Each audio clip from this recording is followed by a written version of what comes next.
Hello, everyone, and welcome to the final Survivor Stockwatch podcast for season 44 of Survivor. I'm your host, Taran Armstrong, and for the finale, we have a man. He was actually, I believe, the highest rated player across last season. It's Jesse. How you doing, Jesse? I'm good. I'm actually kind of shocked to hear I was the highest rated player because I do remember watching some of the earlier stock watches and I kept getting kept knocking me, knocking me down points wise. And I kept going, why?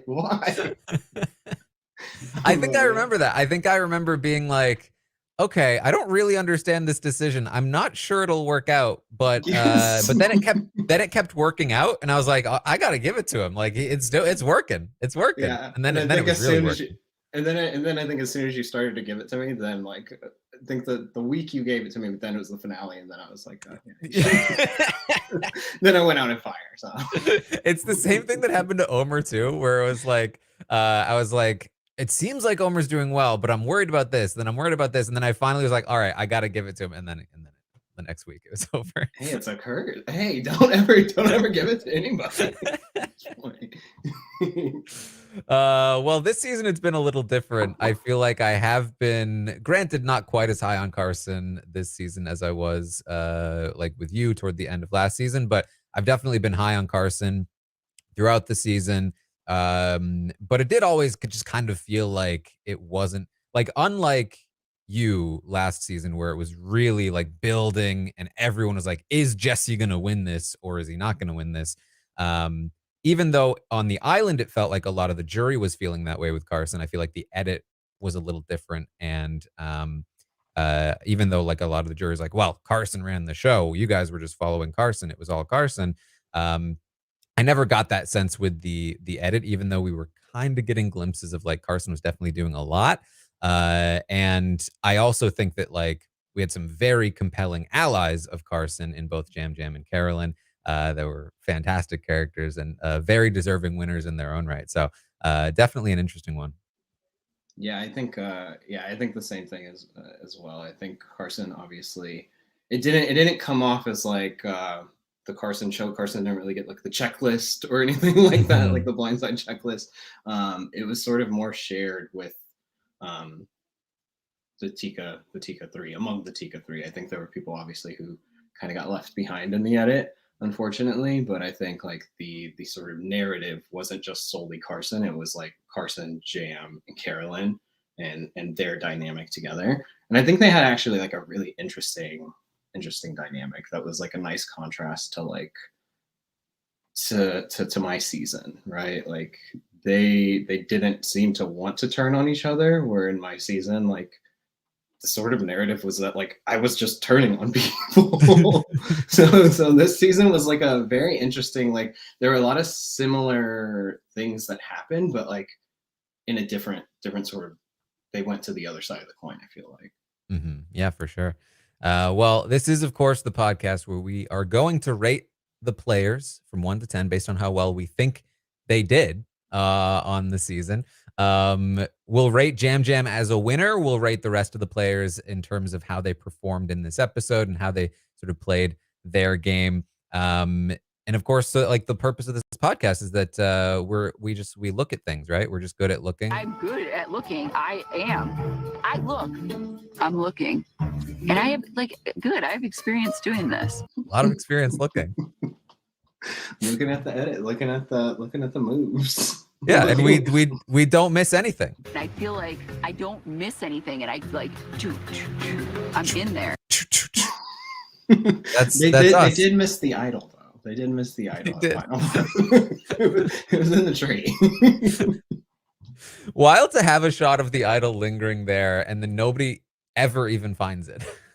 Yeah, no, I wonder why they even showed it, because I feel like there's probably times where there's an idol out there, everybody's looking, and the editors choose not to show that there was an idol out there.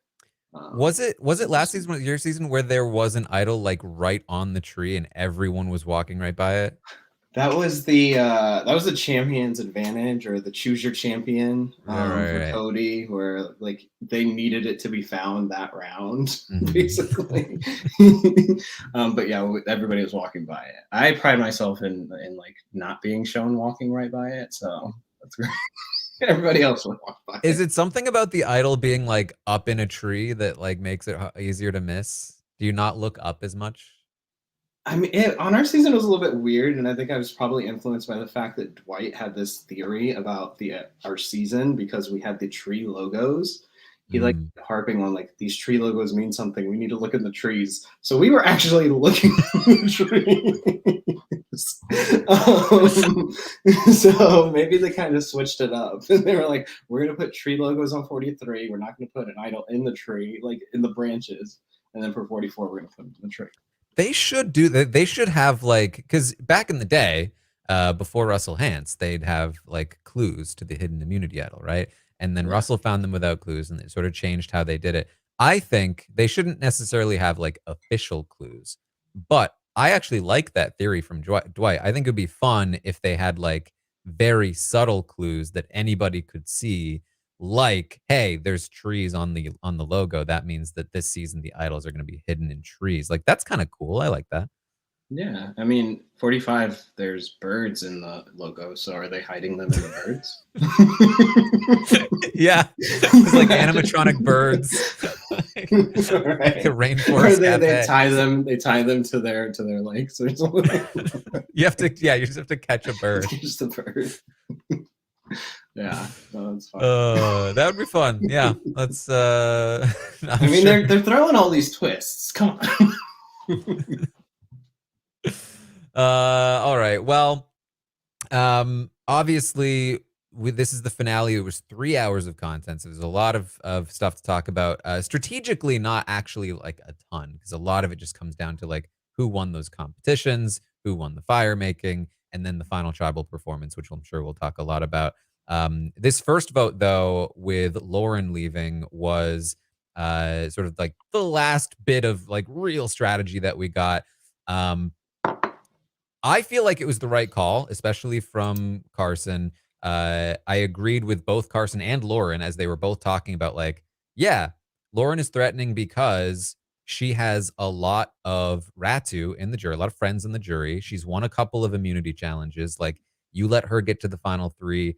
I could easily see a world where all of those people on the jury vote for her, maybe get a couple of other votes. Maybe people are impressed by either her story or her performance or her like just underdog status of like fighting her way to the end. Like, I would very much be worried about getting to the end with Lauren.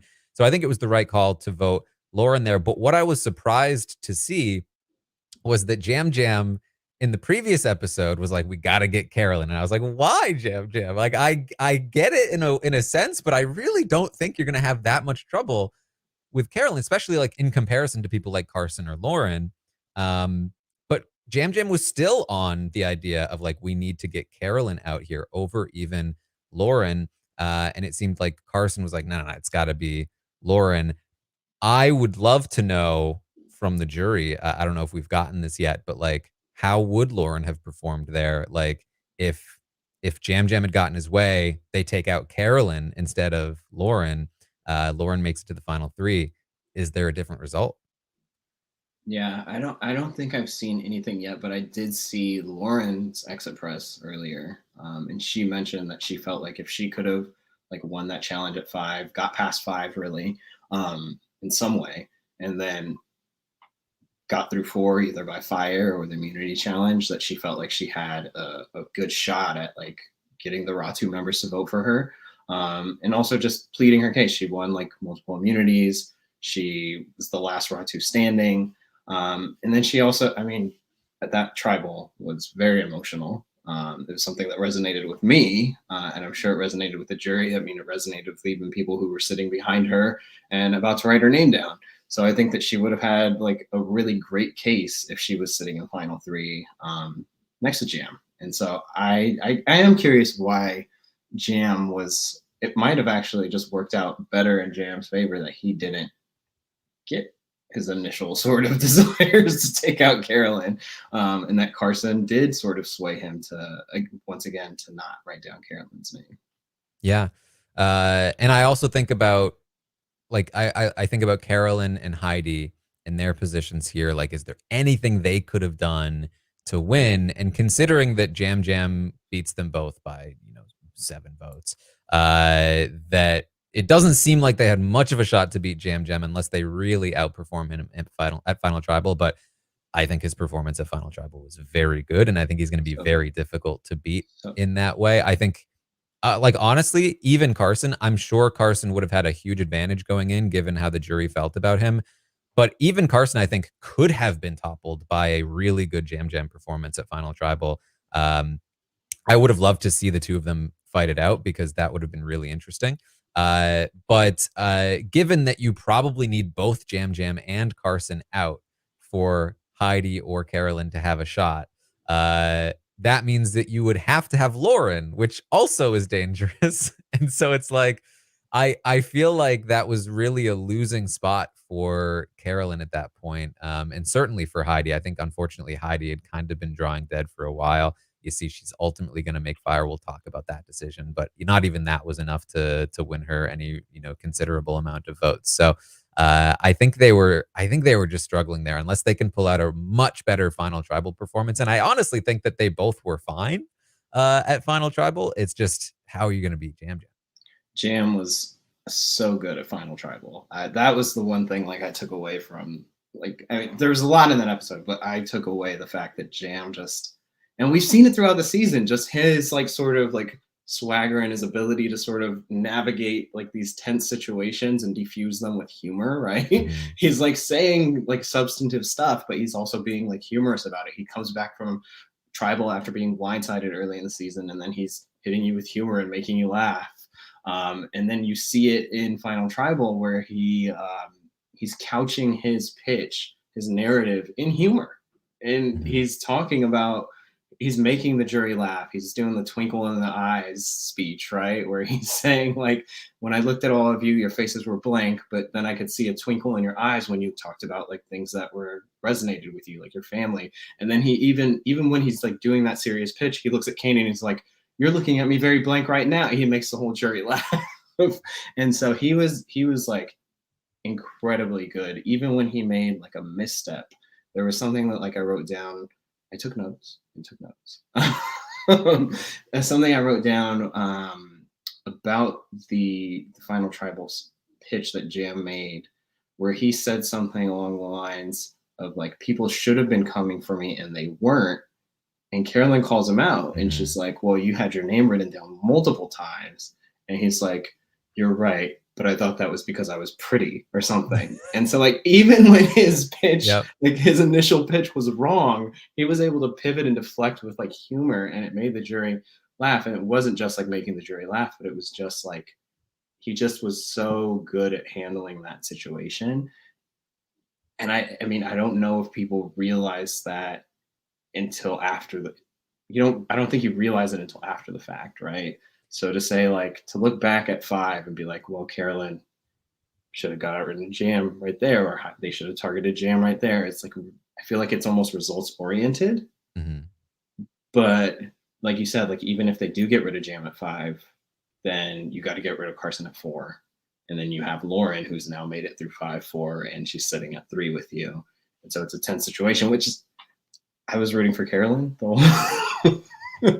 So I like want to try and like find a way where she could have pulled it out, but it was looking at it now, it feels like it was a tough win. Yeah, I mean, I think we talked about this last week, and because I was talking about Jam Jam and his potential Final Tribal performance, and I talked about how he is very good at diffusing situation and couching barbs in humor, right? Like Jam Jam can take a shot at your game in a funny way that doesn't feel like he's being overly antagonistic, and he can defend his game in a way that doesn't seem defensive, because he can just crack some jokes that are very like, they're not forced. It makes it look like this guy's comfortable. He's confident, like he's in control of this situation. but he can also immediately pivot to like very serious conversation about his game. And I think that like all of those things combined led to this really good performance where I think the main thing that Jam Jam does, apart from those skills to be able to like divert off of those things, is that he was able to convert his personality and his emotions and his game and his relationships all into one like neat little package where he pitched this like version of his game to the jury that was very appealing. And I think that speech about the twinkle in his eye and or twinkle in people's eyes was the best moment for him, where he's pointing out a thing that it makes sense to a lot of people. And anybody listening to that would be like, yeah, that makes sense to me. I could see how a person would do that.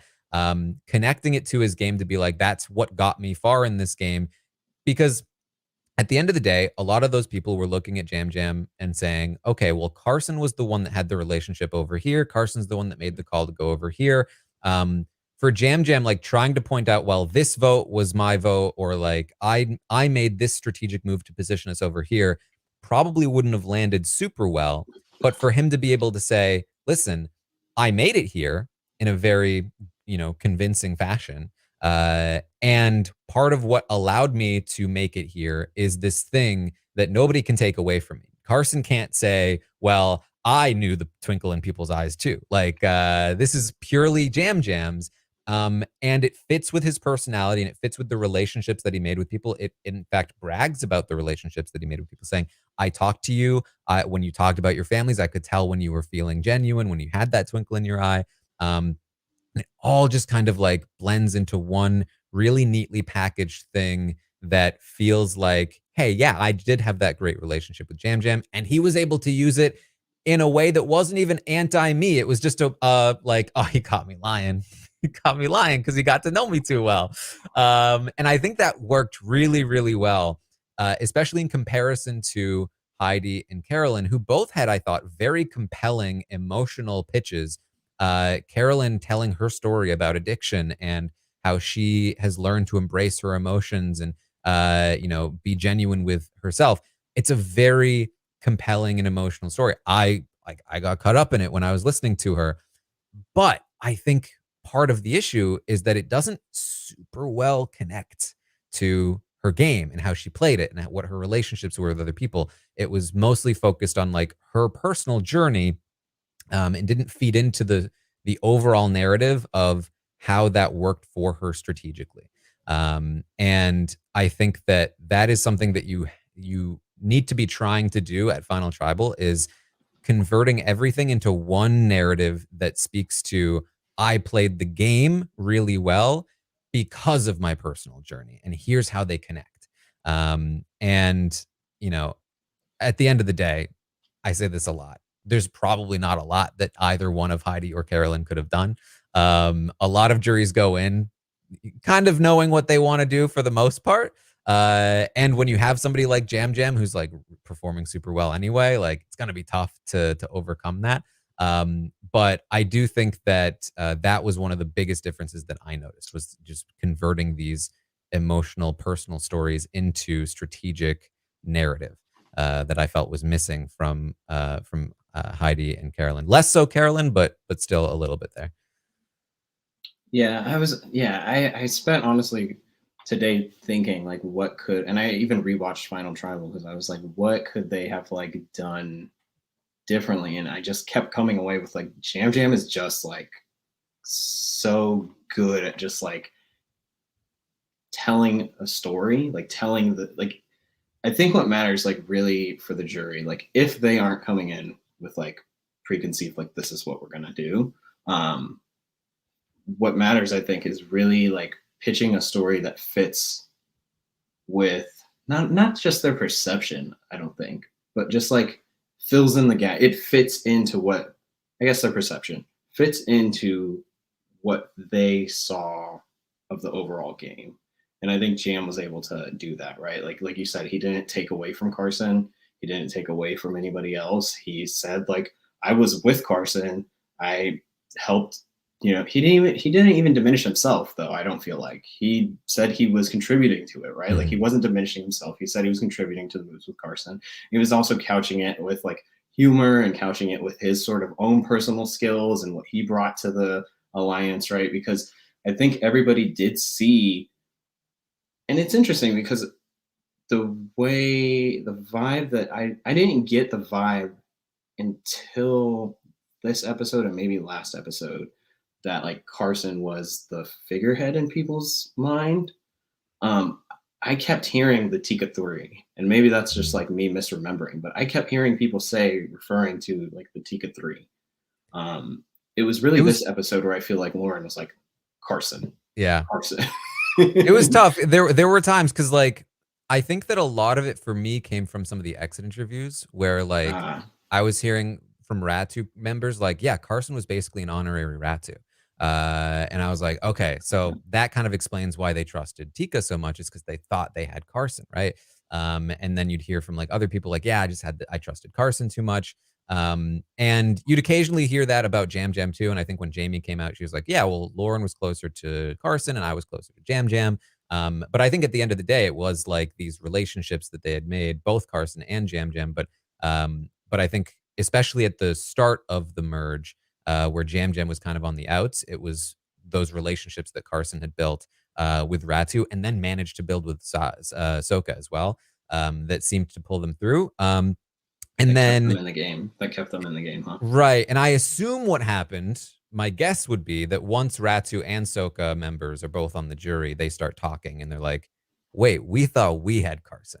And that's probably where that narrative starts to develop in the jury, if it developed in the jury. And then on the island, a couple episodes ago, they were worried about Jam Jam, but then they were like, wait a minute, Carson is right here.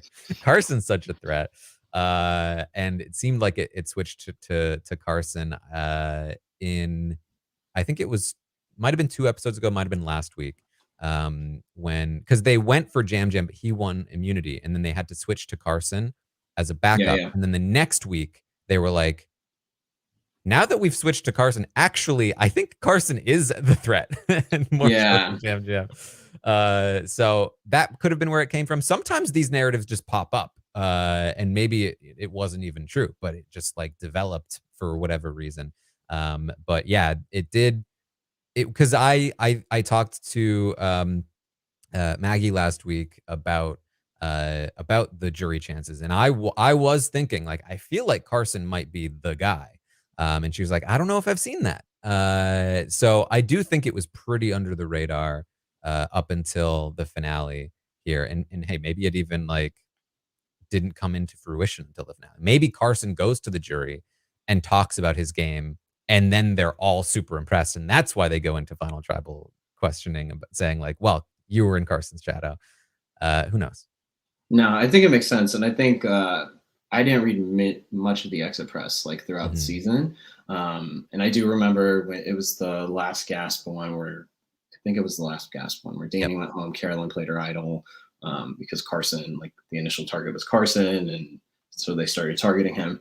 But I just remember not reading the exit press, hearing a lot about the Tika 3, and I think this gets to what we mentioned when we first started, was the fact that like Carson, as opposed to like Omer's edit or my edit, where it was like solely like, it seemed like solely us, it's been sort of spread across the Tika 3 in terms of like the narrative and the perspectives. And so like for me, like my perception was very much like, oh, the Tika 3 sort of are sharing credit, right? Whereas Carson, like, and it's felt like in the last maybe 1 or 2 episodes that then Carson has popped up, which is interesting. Yeah, and I think that works better for the edit too. Like, especially because where you and Omer obviously had very good social games, but you both made like big strategic moves that like you kind of had to be at the forefront of the edit for those things to land properly. Whereas Carson's moves theoretically were more social, more under the radar. So they were able to take a little bit more of a back seat to spotlight other people like Carolyn and Jam Jam, who should be spotlighted for sure. And so I think that the balance worked a little better in that way. Especially because Carson was so open with his game and sharing those moves with Jam Jam and Carolyn, they did make those moves together a lot of the time. I think it makes sense that it was edited in that way. And I think also, like, after last season, if everyone was like, it's got to be Carson, and then he loses at the end. I think 2 in a row. I don't think the audience can handle that. Gotcha. Yeah. No, I don't think Twitter can handle. Yeah, no, it might be a little too much, but no, I think Carson played a great game. I do think it felt a little bit, because the Tika 3 were so aligned, even as good as Carson's game was, I think that connection that they all had, that people saw, right, like openly started to see, especially between Jam and Carson, because I know they even left out Carolyn on a vote once, and that was pretty like obvious and to everybody. I think that it just made it. I think it makes it easier for Jam to then get to the final tribal without Carson and say, like, yes, Carson did like steer a couple things, right? But I was also there. I was behind him, but I was there, and doing it in his very Jam way, right? Like, Yeah. and it's tough to knock that. It's tough to beat that, especially if Carson was the one that like people were, leaning towards.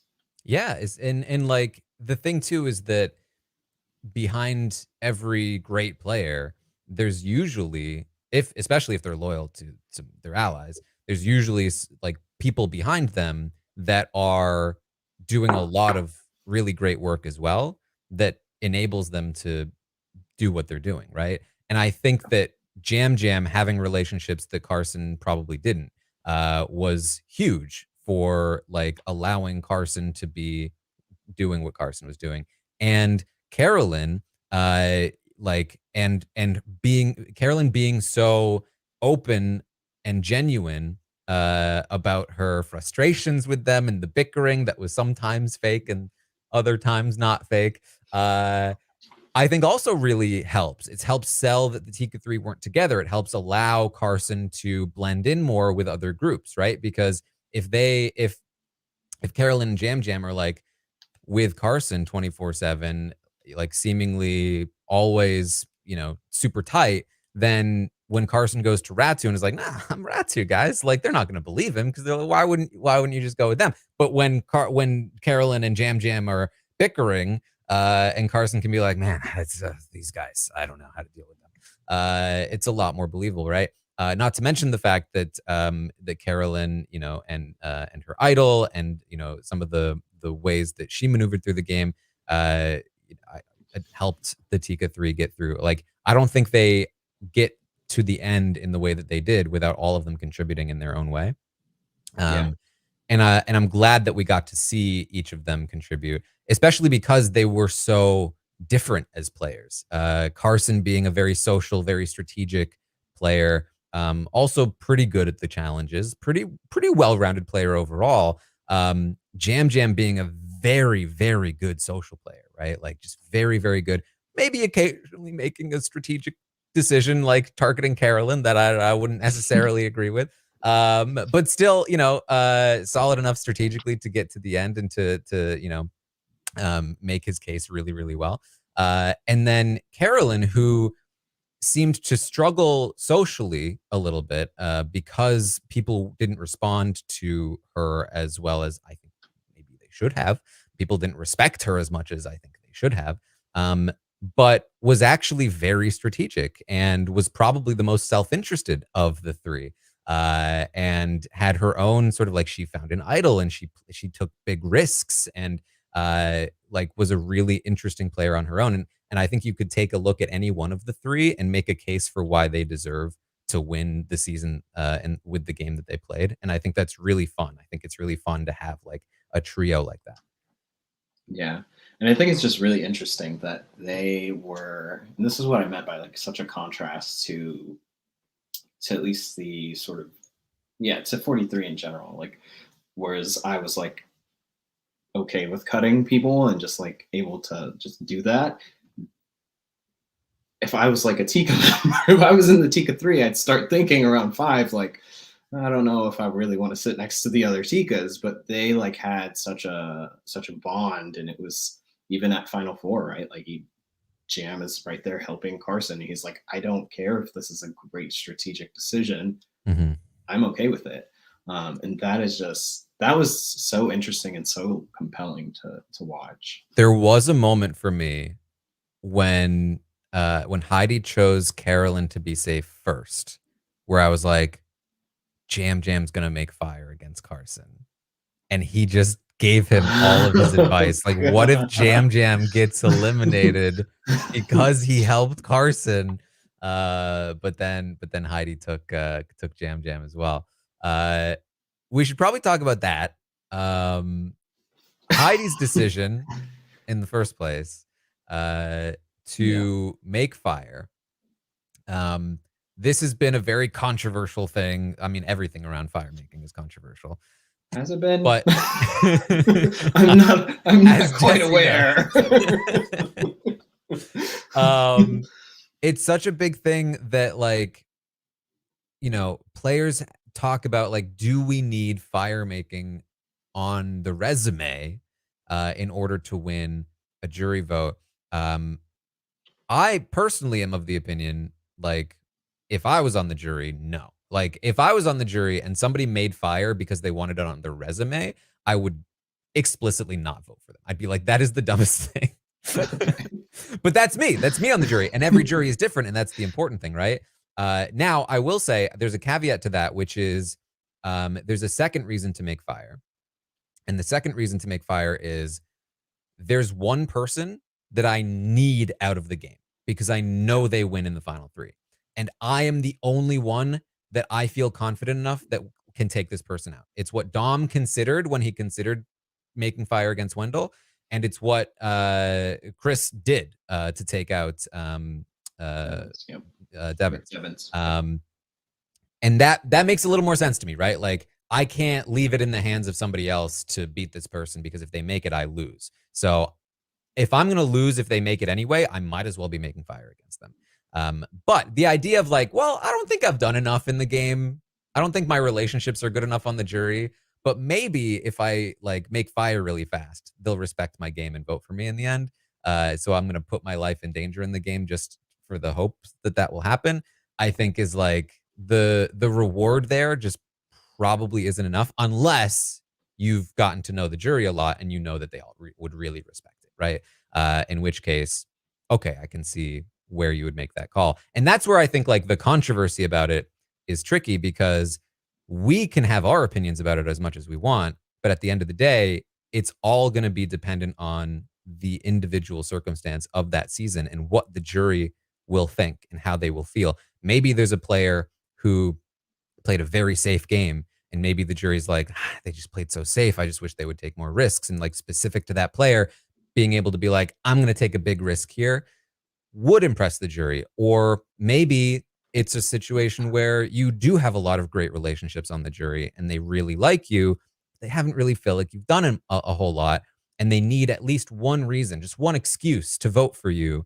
And that's what you can do, right? Like, now I'd still prefer you to be able to just instead convincingly make a case of like, instead of making fire, how about the fact that I won this necklace in the first place, right? Like, but I do think there are situations where it makes sense. But that's, you know, disregarding the fact that I think this whole situation and dilemma in the first place is bad and we shouldn't have fire. You just want, you're like, it's toss fire. Yeah. There's multiple layers to this. And Yeah. I'm triggered by the word fire, so if I start sweating, I'm sorry. That's why. No, I watched Heidi break Gabler's record like that, and I was like, oh my god. Had nightmares that night, so it was great. But I think that it's interesting because like I feel like I obviously listen to all the podcasts, and I think that everybody is like down on the idea of like making fire, but then you hear from players like Dom, who's like he has some thoughts about like maybe I should have taken off the necklace and like gone to fire against Wendell. You have like people like Owen, who said that his intention was to win immunity. Potentially, his intention was to take off the necklace and make fire against me. And Gabler, who seemed willing to go to fire, and like these, and then even in this finale, I don't know if we, other than, and I don't even know if we saw Carson try and like pitch another option to Heidi. We saw him like struggling with fire, but we saw there wasn't like a lot of campaigning. I don't think there was any interaction between Heidi and the other players, actually. there was nobody pitching. Like, I mean, Carson clearly didn't want to go to fire, and obviously internally probably nobody wanted to go to fire. But like Jam was like, all right, like if it's me, let's go. So like it is weird. Not weird. I just think it's interesting that sort of like difference between like what I hear like on the podcast and then what like as we see from like players out there. And I think like my personal opinion is that I think there are situations where if the jury is perceiving like people as like being equal in terms of gameplay, having their like own weaknesses, and there's not like a runaway, then I think that I think her rationale, I think I heard her say was like, I'm here to like just go for it. Like she felt like Carson is the runaway. I feel like I can go up against Carolyn and Jam if I have like a little bit left, like a little bit more, right? Like just another notch. And so I could see that resonating with people. I don't know that this particular combination of people, like with Jam, that it obviously didn't, wasn't effective. I think that Jam did get credit for, things that the Tika Alliance did, right? Like she thought she was eliminating by eliminating Carson. And then just Jam's like final tribal performance in general was just really, really great. And so I do think it is a way, it's a mechanic of the game. And I think that people can leverage it and it can resonate with certain jury members. I don't think it's the only thing that'll resonate clearly. And I think that you could go, and this isn't just like Heidi, this isn't anybody in particular, but like you could make fire, take off a necklace, make fire, and then like your final tribal speech just does not land, right? Because sometimes that matters. So I think that there is, I personally, and I'm going to turn off my Twitter mentions because I'm not ready for any of the backlash. I do think that it is a mechanic in the game currently, and it can be used to sort of boost yourself over when you feel like you're on an even playing field with the other people that would be in your final two or final three. Yeah, and I think that makes sense. Honestly, I think that like, and this is sort of the whole new era, right? Is people learning how to game these things because they're becoming so consistent. But like, not only should you practice making fire before going on the show now, but you should also plan to, when you're on the island, talk to people and be like, hey, what did you think about Heidi's decision? Like, what do you like? Would you respect somebody dropping and making fire, or would you not respect it? Because like, if I was on the island and somebody asked me that question, I'd be like, that's a dumb move. I would not respect the move. And then people would know, if I'm on the jury, that's how I'm going to feel. Or if somebody's like, yeah, you know what? Like Cassidy really should have made fire. Like, okay, well now I know what they might be looking for if I'm in that position. And it's also, not only is it valuable if you're in that position, but it's also valuable if you're not in the position, because if you are pitching to somebody who has that decision, you now have knowledge of what the jury might think. And you can either use that knowledge by pitching to them, hey, the jury is going to respect this or not going to respect it. Or you could lie to them and be like, I've talked to them and I know that they will respect this, even though you know that they won't, right? Like, just having that knowledge is huge because it is such a consistent thing. And it's a decision that that will have to be made at some point in the game, as long as we are still making fire. I'm wondering, I'm trying to recall like the 36, 37, 38, like when, like, well, not 38 because that's when Chris took off his necklace, but like what the final four tribal looked like in terms of people talking about like making fire. Because I feel like in my season and in 44 at the tribal, people were like, again, they weren't like, hey, don't put me in, you should put them in. Like, it was more like, if I have to go in, I have to go in kind of thing. I mean, Carson was like, I'm not great at fire, but it seemed like he was like okay to do it. And I think that sort of takes away, like it takes away a little bit of the person who won immunity's like agency. And I think that people are like realizing that like at Final Four, I'm gonna make it appear like I'm willing to go to fire, right? Even Mhm. maybe they really are, but like it's also like a way to be like, yeah, no, I'll do it if you want me to. I'm not like nervous. Like you shouldn't like take me because I'm like gonna be like your easy person to beat. Um, I don't know. I'm trying to think about like I haven't watched like rewatched 36 or 37 recently, but I don't know how much that narrative at Final Four Tribal has changed. Yeah, well, I'm pretty sure that the only person to have won the Final Four immunity and not chosen to go to make fire and still won the game was Nick. Um, Everybody else that's won the Final Four immunity has lost the game unless they dropped to make fire, in Chris's case, Yeah, which could be a coincidence. There haven't been that many, but like yeah, it's definitely something worth considering because for as much as we might feel or some people might feel that it's an unfair situation or that we don't like it or that we don't like watching it. Um, at the end of the day, unless you are able to turn it around and make it seem like it is the right decision, which I do think that like last season Cassidy tried to do this, um, you're put in a situation where you look like you're backing down. You look like you're making the safe call, uh, which is like as for as silly as you might think it is, like perception is everything in a game like this, and you have to be able to control that perception. And you know whether that means prepping for it ahead of time by making sure that everyone has the consensus that like the final four person shouldn't go do it because there's a lot of situations where this could be the case, right? Like you have the ability to give up the necklace in any vote.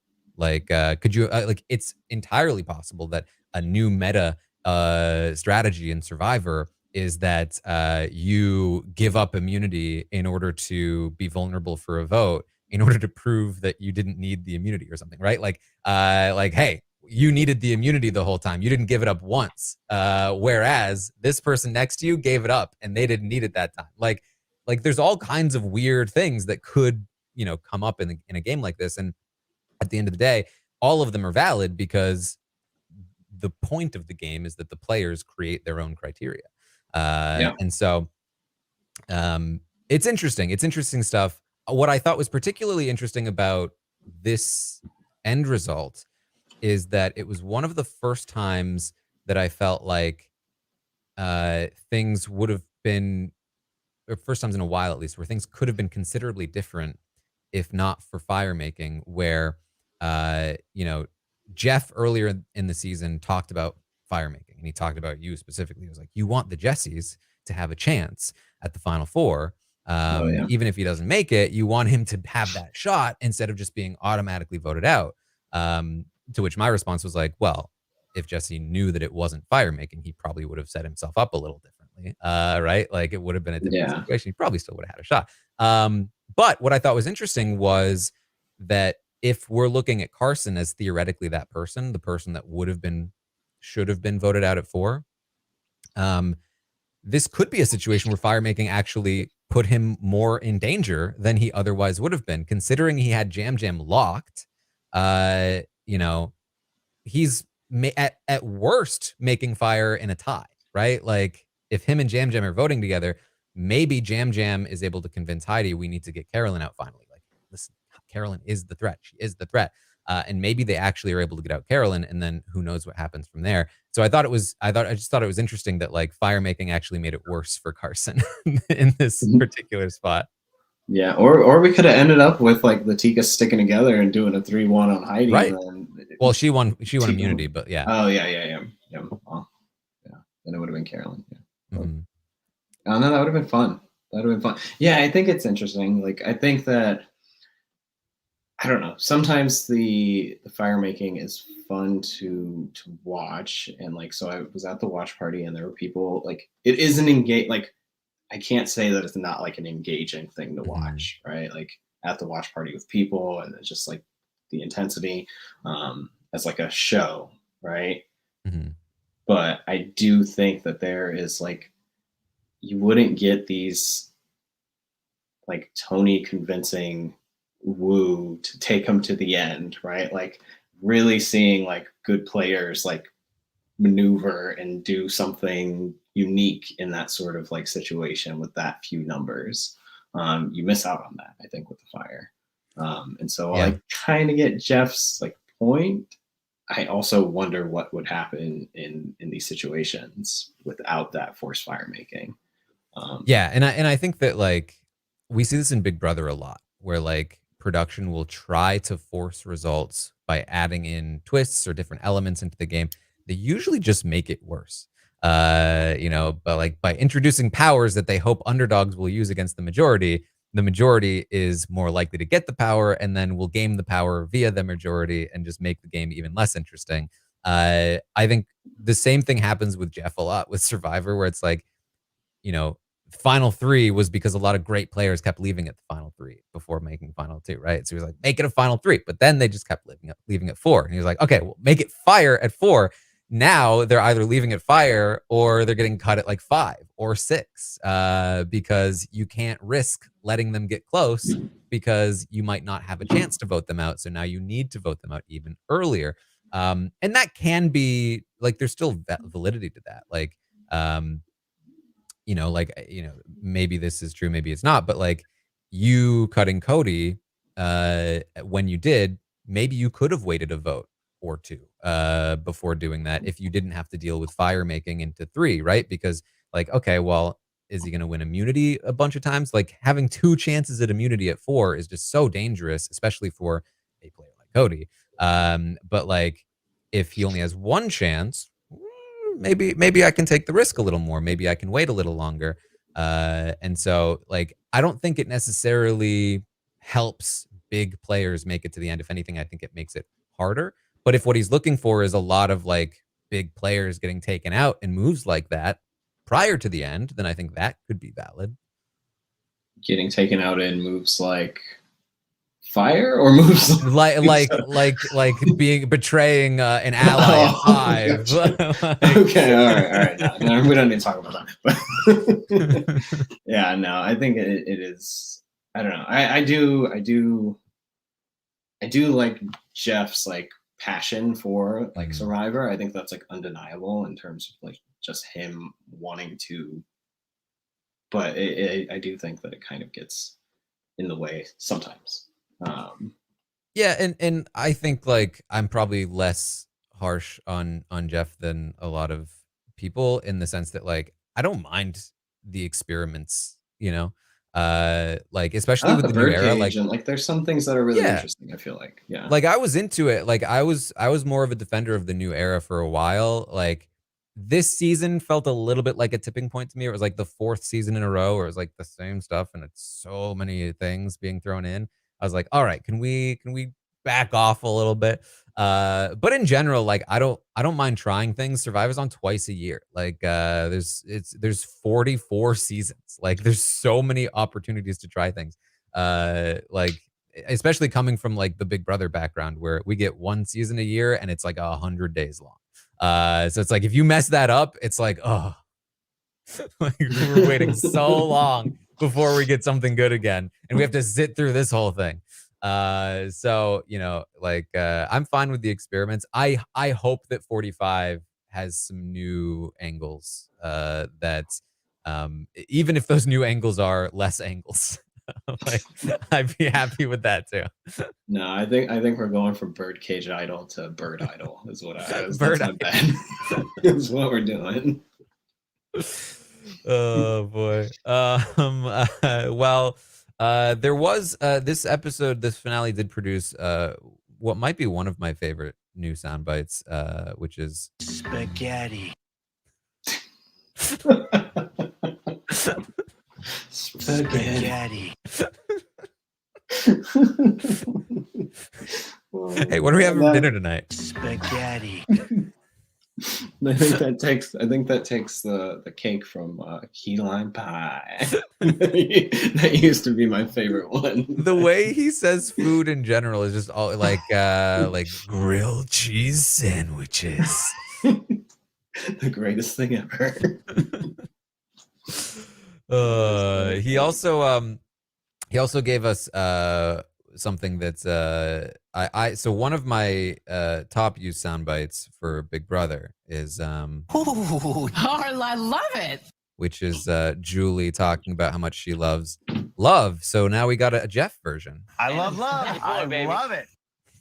Love. Oh my god. Do we have the full tilt boogie soundbite or no? Yes. Let's see. Full tilt boogie is a state of mind. This is full tilt boogie on Survivor. Why does he love it so much? Why does he love full tilt boogie so much? I had to Google it. Full tilt boogie is a state of mind. Spaghetti. Spaghetti is the state of mind that is full tilt boogie. Too bad there's no maybe we need like video bites or something to do the Jeff gargoyle that he did early in the season. We did get a Jam Jam impression of Jeff, which was Oh, John, thank you for talking to me. It's been a great way to start my day. It's true.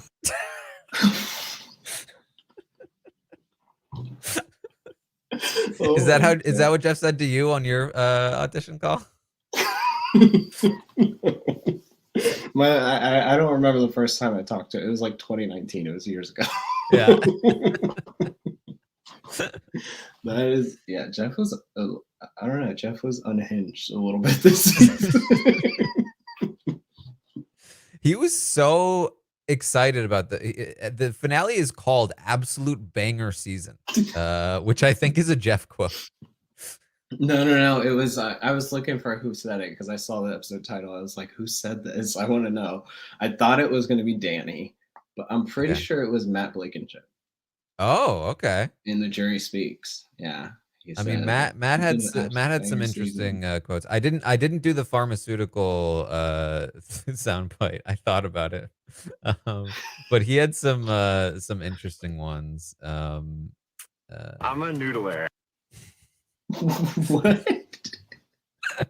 You're a little fishy, and I've got my big long rod.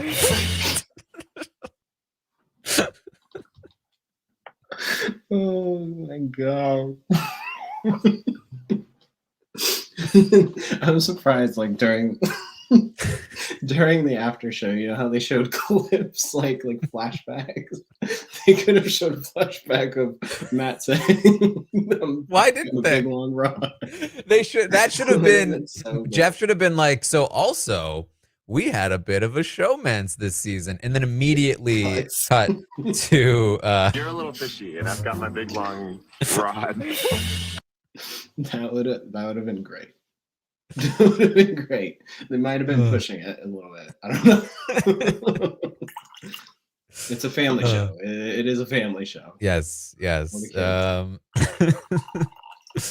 All right. So that's pretty much it. We got Jam Jam winning a 7-1 vote. Carolyn gets no votes. I've seen a lot of talk about this. People upset that Carolyn gets no votes, therefore not second place, and not second place money. Which to me was like, okay, well, should we introduce, as long as we're having a final three, should we have ranked choice final trial? It's like the least telegenic, like Jeff reading every vote. Like, okay, so this person put Jam Jam first, Carolyn second. You want to talk about twists that would just like not make people happy? That would be unentertaining. That might be a little bit too much. Kendall asks, has there ever been a second place tie? I don't think so. I can't think of a time there was a second place tie. Has the only tie that's ever happened has been Dom and Wendell? I think so. Because I mean, typically what happens is, especially in the sort of like modern era of not even just Survivor, but also Big Brother, like juries talk and they kind of decide, right? Like they kind of have a consensus of who they know is probably going to win. And I think that like and maybe you can attest to this, but I think you kind of want to vote for the person that's going to win, right? Like I don't know. I mean, it's. I think I only played one season, mhm. but it does sound like from other like seasons that sometimes, and I don't. Yeah, I honestly wonder if this kind of gets overblown a little bit. Mhm. And so, not to push back on you, No, push but back. I Look, do you've been wonder. there. I do kind of wonder if this gets overblown a little bit because I do feel like what happens, or at least what again one time, and I was there for 24 hours and a lot of it was not really spent at Ponderosa. It was spent doing like the jury speaks videos. But I do feel like what happens is that people just converse and they start sharing information, trying to fill in gaps, trying to fill in like holes and being like, hey, well, this is what I did. And then somebody being like, no, this is actually what happened. And it's just a lot of exchange of information. Um, and then maybe at some point it does start to lean towards like, oh well, then this person really did have more influence, or this person does have like more connections or something like that, and maybe you can pick up vibes on where other people are standing. But I don't think that there's ever like anybody sitting down, or again one season, Mhm. saying like, all right, this is where the majority are going. Mhm. And I think that like from my understanding, I think that like there is something in place at Ponderosa where like they don't want you to do that Yeah. And specifically. I think it might be even easier on Survivor because especially like with the faster seasons, like the jury is not even spending that much time No. together at that point. Um, I know on Big Brother, like that jury's been together for like 2 months at some points. So like, like I think the most recent season of Big Brother, I was sitting there for the finale, watching the jury kind of like and basically, like, it seemed like one person agreed to be like, "Okay, I'm gonna give the one vote in the other direction," knowing that everyone else is going in the other direction. Um, but, the chat has pointed out there have actually been a couple times where there've been 1-1 ties, worlds apart, For second place? and, Philippines, yeah, for 2nd place. Not to Mm, mention, of course, all of the times where, it's been a unanimous vote and the 2nd place person is tied with 0 votes. Um, so, yeah. technically that would be a tie as well. Yeah. Um, but, yeah, I mean, I think that,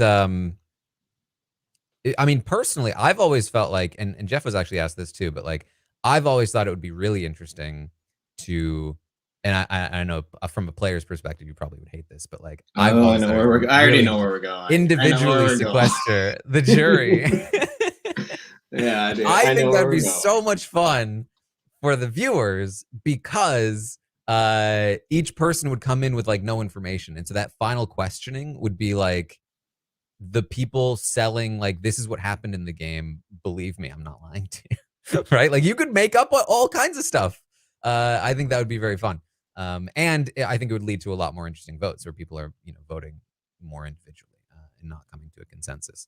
I think it would be a differently played game for sure. But I also think it would be like it would give players at the end more agency, more control over how the jury sees them, because a lot of times, you can be playing the game, especially on Big Brother, where you haven't seen a person in 2 months, and they've like, this person who like these two people who hated each other are now best friends because they've spent 2 months in the jury, and they have an entirely new perspective on you that you have no control over because you haven't talked to them in so long. So it's like, I think it would be fun, but I can definitely understand why players would not enjoy it.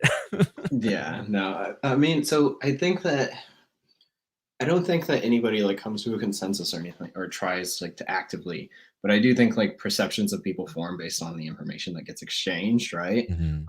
And each new person, you kind of want to like, okay, so what happened? Like there's like a level of excitement, right? That when another person comes in, even though like you're like patting them on the back and making sure that they're okay. At least people did that to me. So, but then they want to know like more information and things like that. But It's more like you end up forming perceptions of people, probably.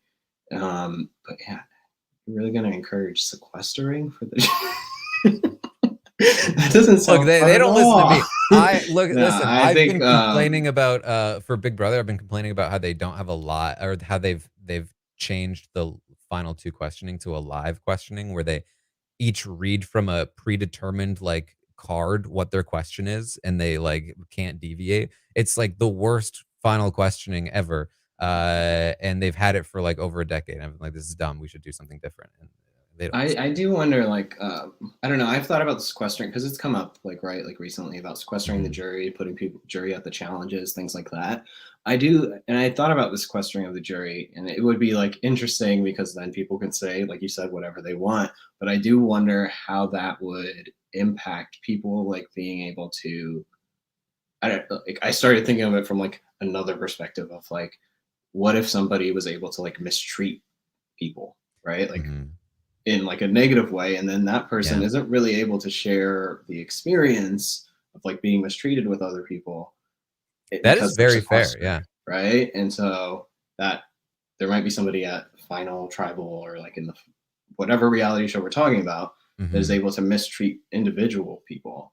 And then if they're sequestered, they're never able to like share that experience with other people.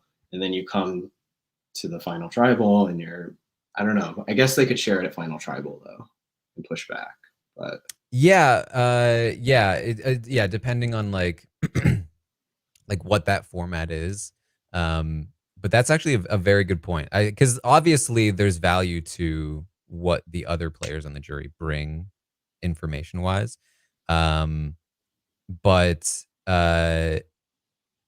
like I'm thinking about, and this is a little off the rails because I'm talking more about Big Brother, but like think about the most recent season of US Big Brother where there was a player who was very mistreated, and that conversation was had on the jury a lot about like all of the things that she went through. And I wonder if that would have been different with an individually sequestered jury.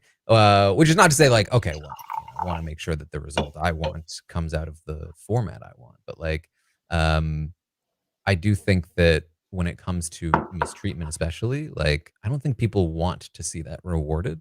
So it's a very good point. That's actually the best point against individually sequestering that I have ever heard personally. It was something that I thought about because I thought like at first I was like, oh, that actually sounds like an interesting sort of like way to even just try and switch it up a little bit, right? Because we have had 7-1 votes for the last 4 seasons, so it's kind of like what I'm not even sure what that's about, right? And so maybe it is the shorter time frame. Maybe there's something, you know, maybe sequestering the jury would sort of break up whatever effect the shorter time frame is having. But then I started thinking about like maybe there's an individual. What happens if down the line there's an individual who is like mistreating like specific individuals? They're getting on the jury and they're sequestered and they're not even able to share their experiences. But maybe at Final Tribal they are. But I don't know how much of an impact it'll have. So yeah. And I mean, it also, you know, obviously kind of goes without mentioning, but probably should be mentioned. Like this is like an idea, but like the logistics of it would definitely have to account for like the mental health of the contestants, which is already something that I feel like is not being addressed well enough. And so like adding something like that would make it a lot worse, especially if you're not addressing it properly. And that's just another component of it where like if somebody was mistreated and now they have to like, they don't have the catharsis of being able to talk to people about it outside the game in the jury house. Like that's an entirely different experience. So yeah, I mean, there's a lot to it, obviously. Yeah. But, now we're so far off 44. Yeah. And it's like this is not at all applicable because they love love and they are like, right? I love love. I love it. All right, let's get back on track. Spaghetti. That's gonna bring us back on track for sure. All right. So I think that's about it from the finale. I guess probably worth broaching the topic. I'm sure it's been talked to death at this point, but like the immediately after the vote, we read the votes and we have the reunion thing.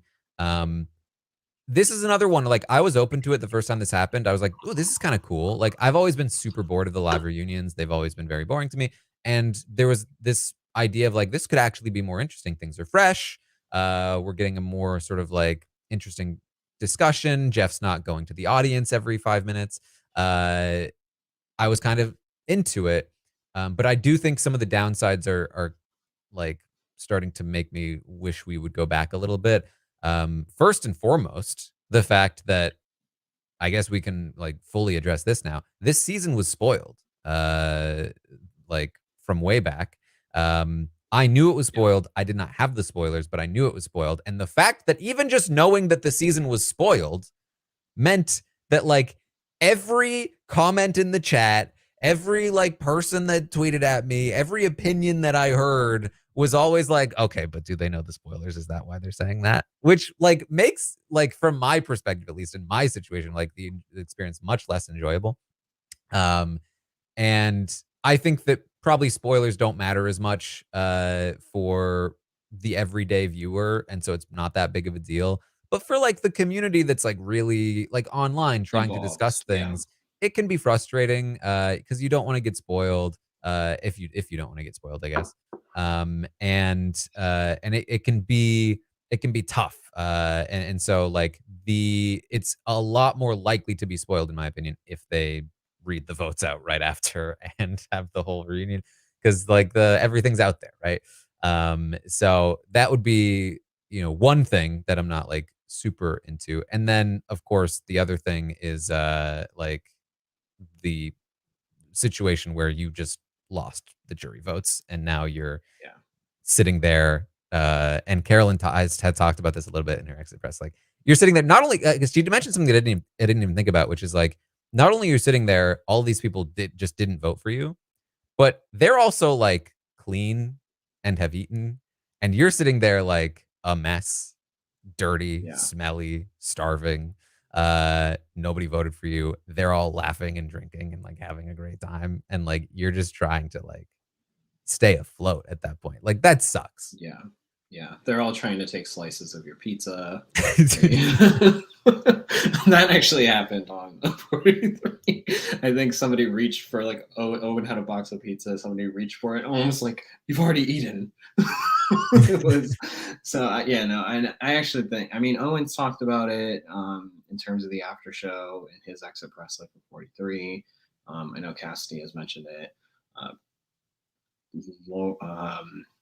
Carolyn has mentioned it in her exit press, and I was just reading Heidi's exit press before getting on here, and she also mentioned it. She was like, I held my composure, but like I just really felt like just putting my head down and I think it's a lot, and I don't know how much value. Like Jeff is like, I want the raw emotions, and it's like, but they're not really giving you their raw emotions because they're really trying to keep their composure. These are like people who are they just played a game where they have had to try and like, you know, even if they are like playing this emotional strategic game, like Carolyn, right?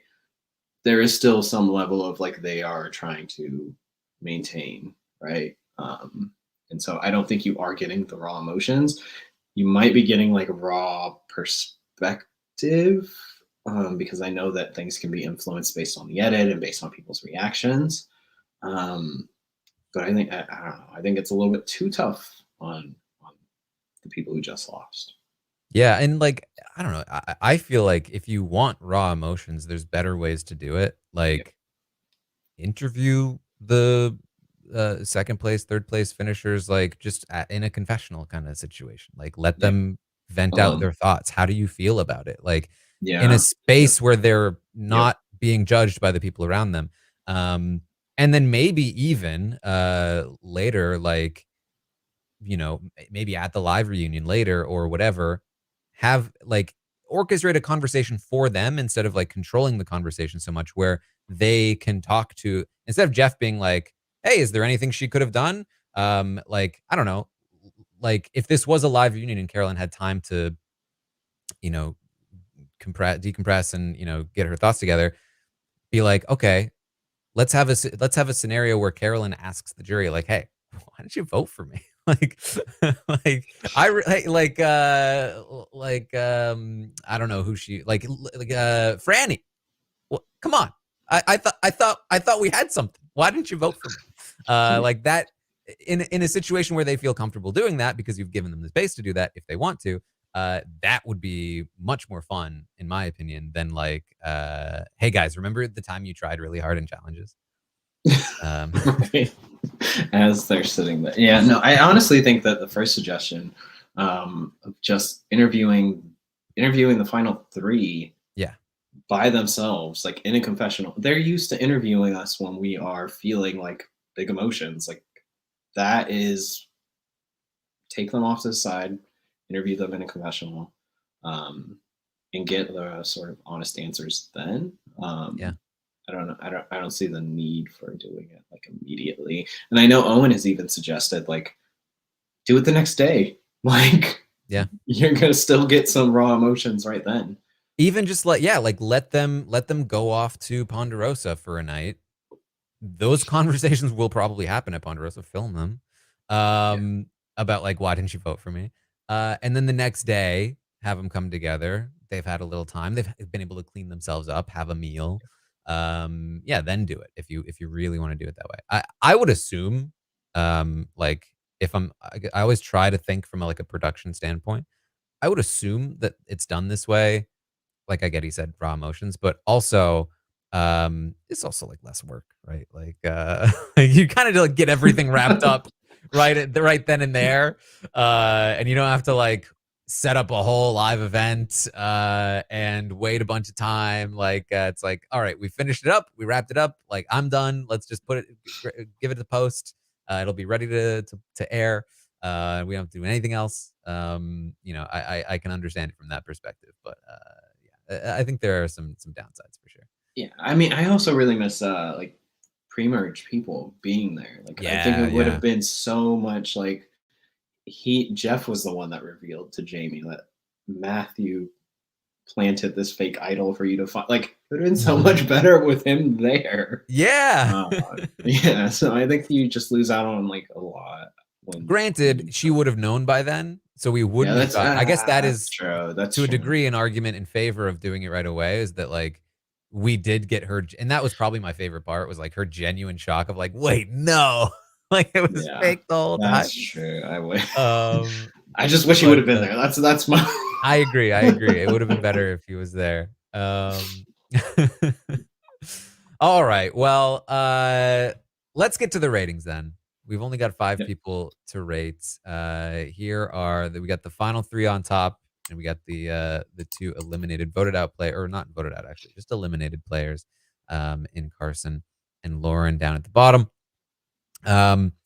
Let's start with Lauren, who was voted out in 5th place.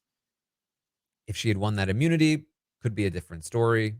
She could be the winner of this game. I think Lauren was a good player overall, and is probably like, when you think about this season, you'll probably think about the Tika 3. You might think about like Heidi's decision to make fire and then losing.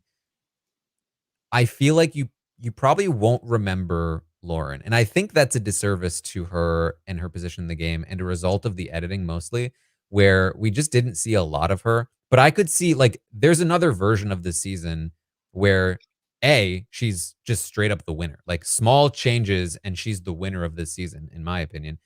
And there's also a version of the season that plays out exactly the same, but gives her a much bigger edit, and she goes down at 5 as like one of the favorites to win, right? Like I could absolutely see that having been the case as well. That wasn't this season, but I want to make sure we give her, or I give her at least her props here. Because I do think that she was very good. I do think that like if I'm trying to pinpoint like the where it all really went wrong for Lauren, beyond just like Ratu's mistakes as a whole and trusting Carson too much as a whole, I do think that siding with Tika in the round where Carolyn plays the idol on Carson, it wouldn't have changed anything, right?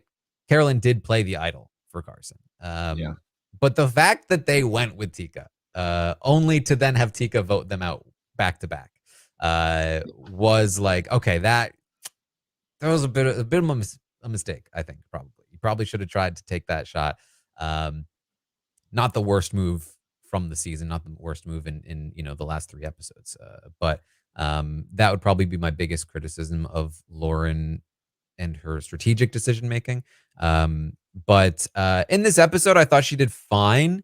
She gets in with Heidi and Carolyn. They try to target Jam Jam because Carson is immune, and it seems like Carolyn is thinking about it. She then also is like willing to hear Jam Jam and Carson out when Jam Jam starts pitching that they should vote out Carolyn. But she also seems to recognize that they're BSing her. She doesn't buy into it. She starts looking for the idol, which I think is the right call in that spot. If she finds that idol, could be a whole different game. And then ultimately, the women do not side with her.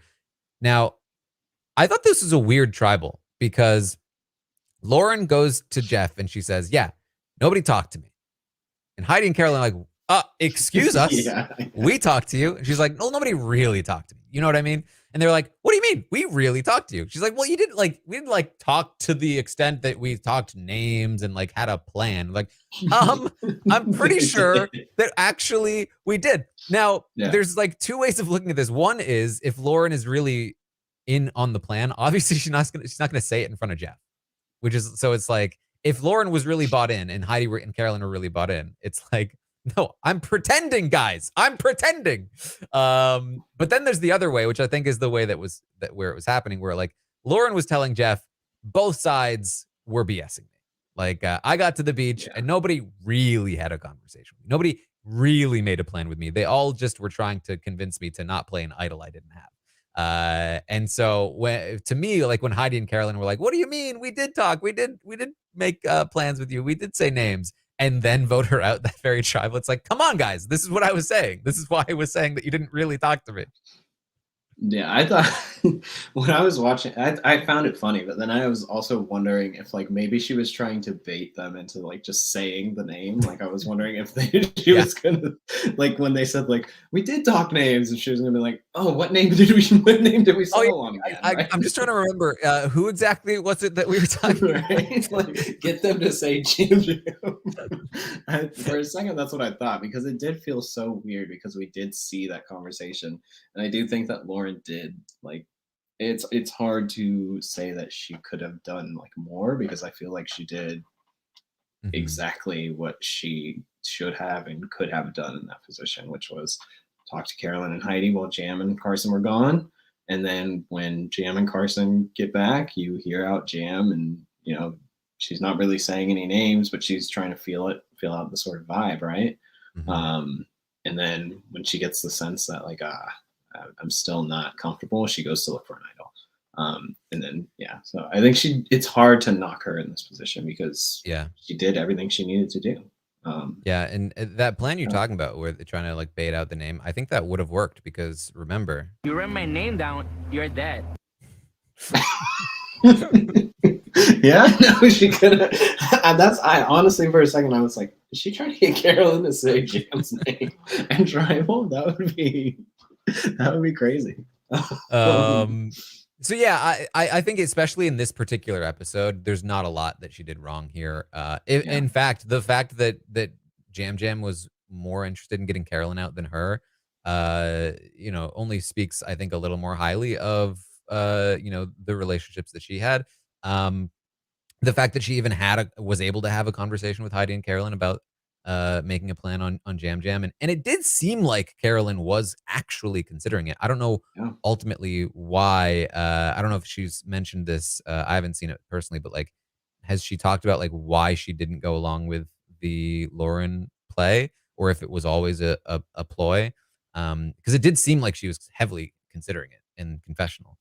Yeah, I haven't seen anything, but that's one thing I'll say. Like, I feel like in confessional, Carolyn is really good at just like, either she's like really considering these things, or she's really good at making it appear like she's considering like doing it. So either way, I mean, good stuff there. She performed, as well as she could in the challenge and trying to find the immunity. So, and again, I think also like, again, I wish that we had heard more of this prior to just this episode, but for a couple of weeks, I've been talking about Lauren as a potential endgame threat because of her Ratu ties and her immunity wins. And I felt like the episodes were just completely ignoring Lauren and the fact that she was a threat in the end. You know, maybe brought up once or twice here or there, but like for the most part, we weren't really talking about it. So to hear Lauren herself in a confessional be like, yeah, I am a threat. I've got a bunch of Ratu votes. And like I was glad to see that she recognized her own threat level and probably knew what she would have said if she had made it to the end. So uh I think that like I don't really have anything negative that she did in this episode that I would criticize as somebody voted out. Like obviously she didn't do a lot like super right. But I think I'd be like fairly neutral and I'd give her like a, you know, she came close. She came close. What is it? Maybe I'd give her a 6. Okay. Yeah. Yeah, I'm gonna be honest. I like had a conversation with my wife before this, and I was like, I really don't know what to do when it comes to like rating Lauren's like game. Like, I feel like, especially if we're just considering this episode, I think there's stuff to be said, like you mentioned about like prior to this, like why I wish I could understand why they didn't take shots at Tika earlier. But in her current position, the way they started off in this episode, it's really hard to knock.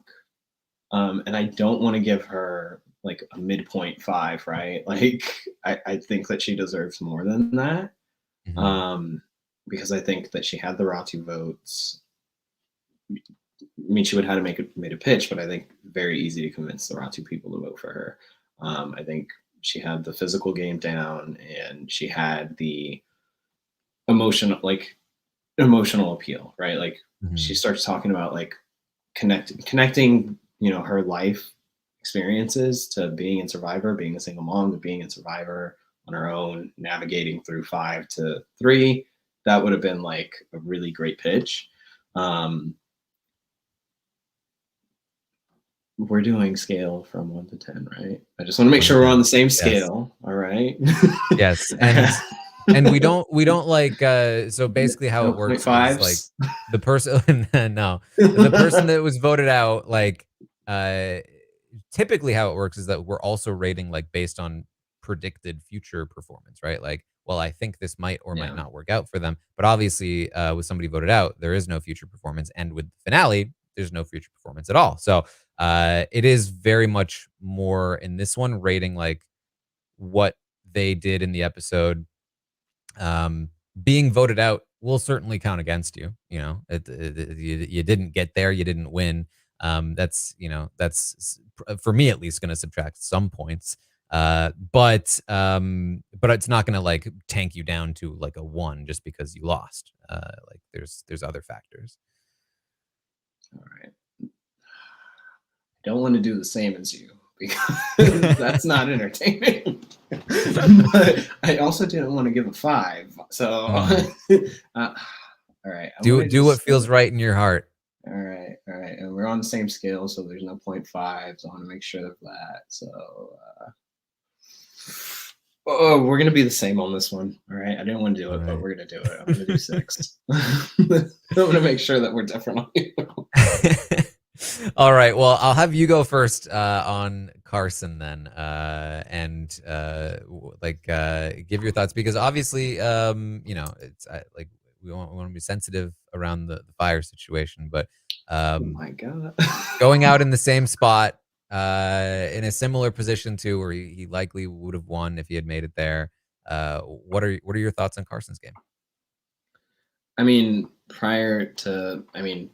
there's really nothing I can knock him on. This was hard. This finale was hard because I feel like Lauren didn't do anything wrong per se, and Carson really didn't do anything wrong in this episode either.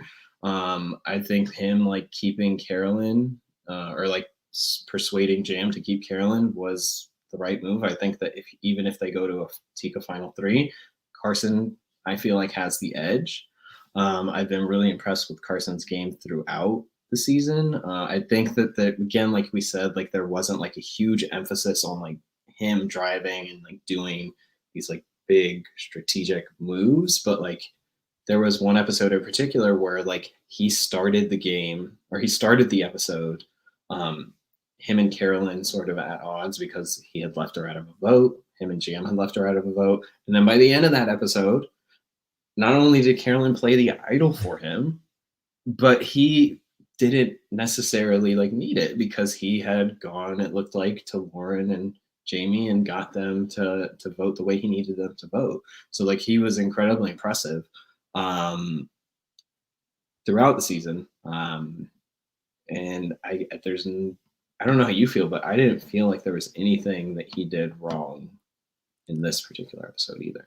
Yeah, I mean, other than not making fire, not making fire in record time, like Jesus, because his fire feels like a that repeat. Yeah. You know, because he even practiced ahead of time, and he was just like, it was different when I came out to the island. Oh yeah, his fire was better than mine, that's for sure. So I gotta give him credit for that. Jesus, it's tough, and you know, like thinking about it, erasing all knowledge of the events that happened, in terms of like competition results. I think that Carson is at the start of the finale the most likely person to win the whole game, because there's almost no scenario where he goes out at 5, seemingly. And then at 4, if he had won that immunity, he wins the game. If Jam Jam had won that immunity, he probably wins the game. Carson, I mean. And if Carolyn had won the immunity, Carolyn was talking about maybe cutting Carson. I could see a world where she puts Carson and Heidi in fire, or maybe Carson herself, or maybe, I don't know exactly what happens there. But he could have won the game. And then if he makes fire a little bit faster, he wins the game. If he's up against somebody who doesn't have the fastest fire making time in the history of the show, he probably wins the game. So it's like there's so many different turns throughout the finale where like, you know, so many changes that little changes that could have made where he would have won. And I talked about like same thing with Lauren, where like a couple of little changes and she could have won. With Carson, it's like this was a pretty specific path that needed to be taken for him to lose, because so many other paths seemingly would have led to a Carson win. And that's assuming that he still beats Jam Jam and that Jam Jam doesn't like so outperform him at final tribal that Jam Jam still wins, which I do think is possible. But I do think getting there, you'd still give Carson, you know, favorite status considering what the jury is saying about him. So I feel like he was 100%. He was 100% better positioned to make the final 3 than I was, because he had 2 immunity wins. Like he had proven himself in immunity, like in those challenges. So there's no reason to think, oh, he can't win final 4. This was a very specific path. I don't know. Again, I think getting to final 3, he might be up against Jam, and Jam is really good with, you know, convincing people to do things, right? He has a way of talking. He likes to talk. So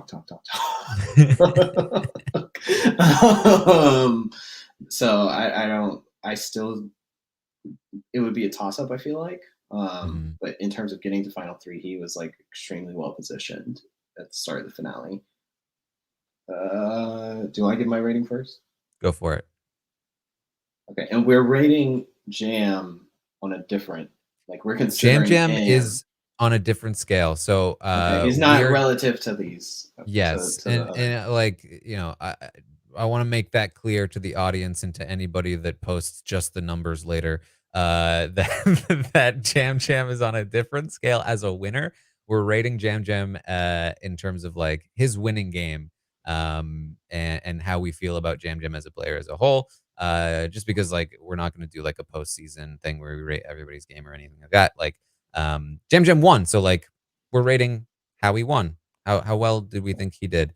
And so yeah, like I think Carson's episode theoretically could be like an 8 or a 9, and Jam Jam's win could be like a 7 or an 8, and that would be weird to rate Carson higher, but that's because we're rating Carson in the episode and not as a winner. So yes, that is the distinction. Okay. I am going to give Carson an 8.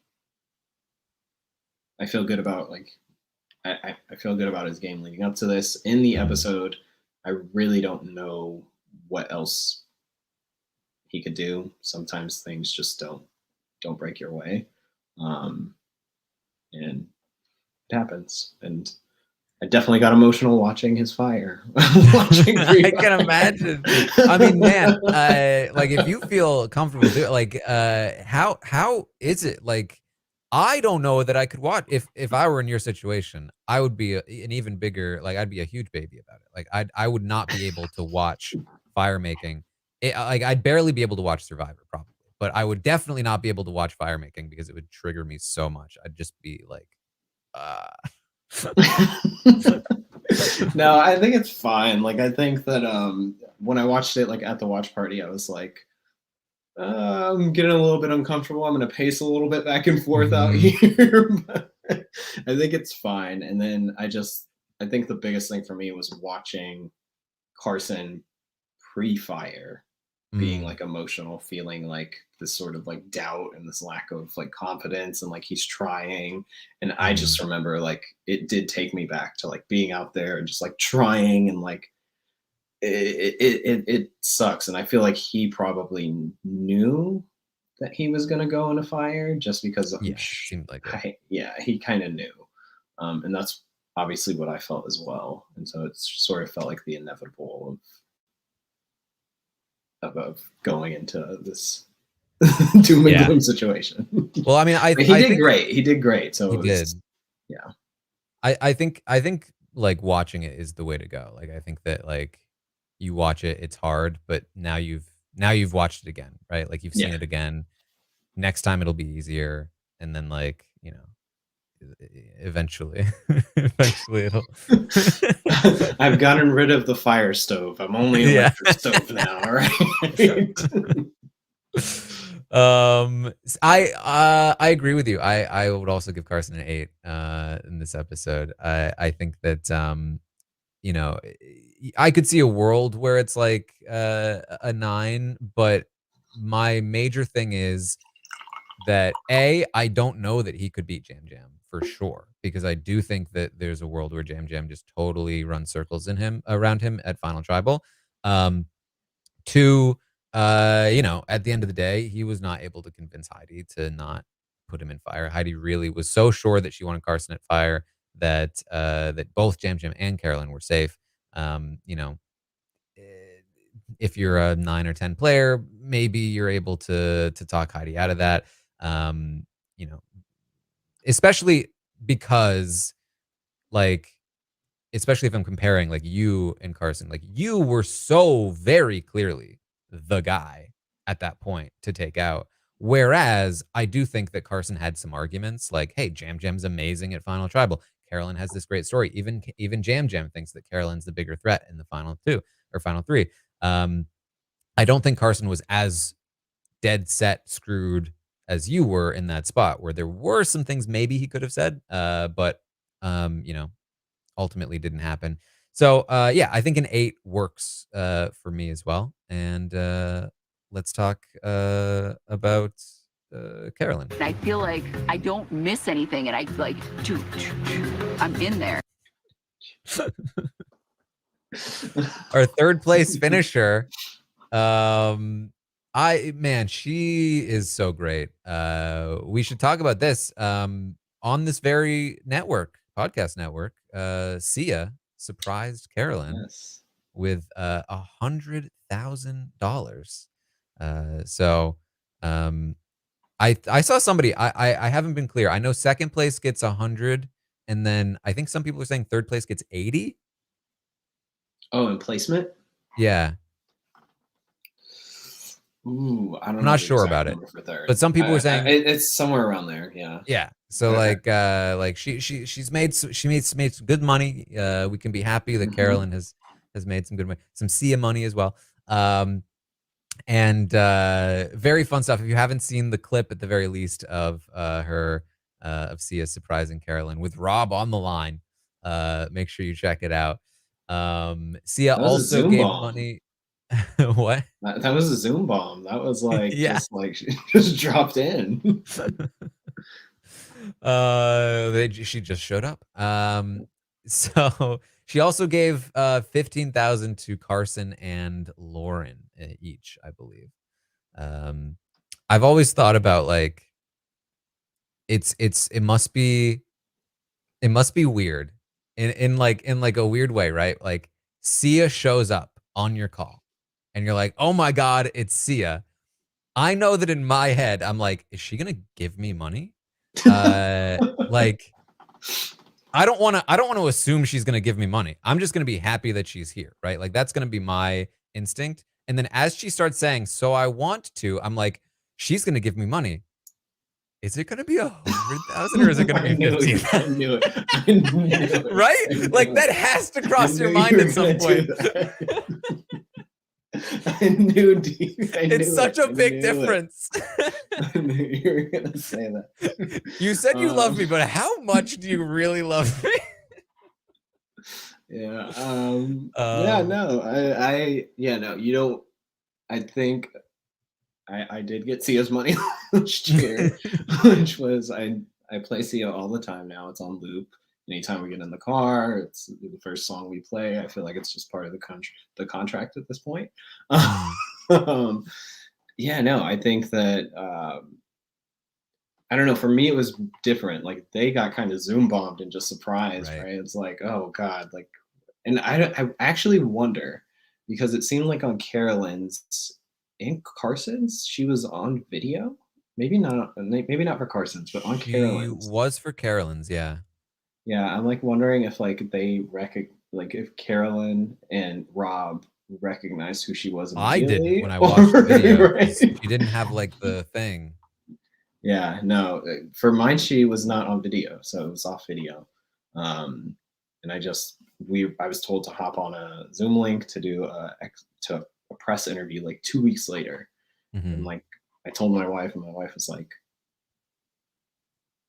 "Aren't you like a little bit suspicious about what's happening?" It was just like, I was like, no, it's just like, Sia. I was like, just no, like I don't want that to cross my mind, but like internally, yes, I was like, is this gonna be Sia? Right? I feel like for as much as I said like that I feel like probably in the moment I'd be so overwhelmed that I wouldn't even have coherent thoughts. Like I just I didn't think like any like once she said it, like when she said something, I heard her voice, I was like, oh my god, it actually is Sia. Like, and I had like no other thoughts. Yeah. But I'm sure like, yeah, no, that's hilarious. I think it's very cool. I think it's like it's a very cool thing that Sia does with with the money. Like especially like you watch these people, you see their stories.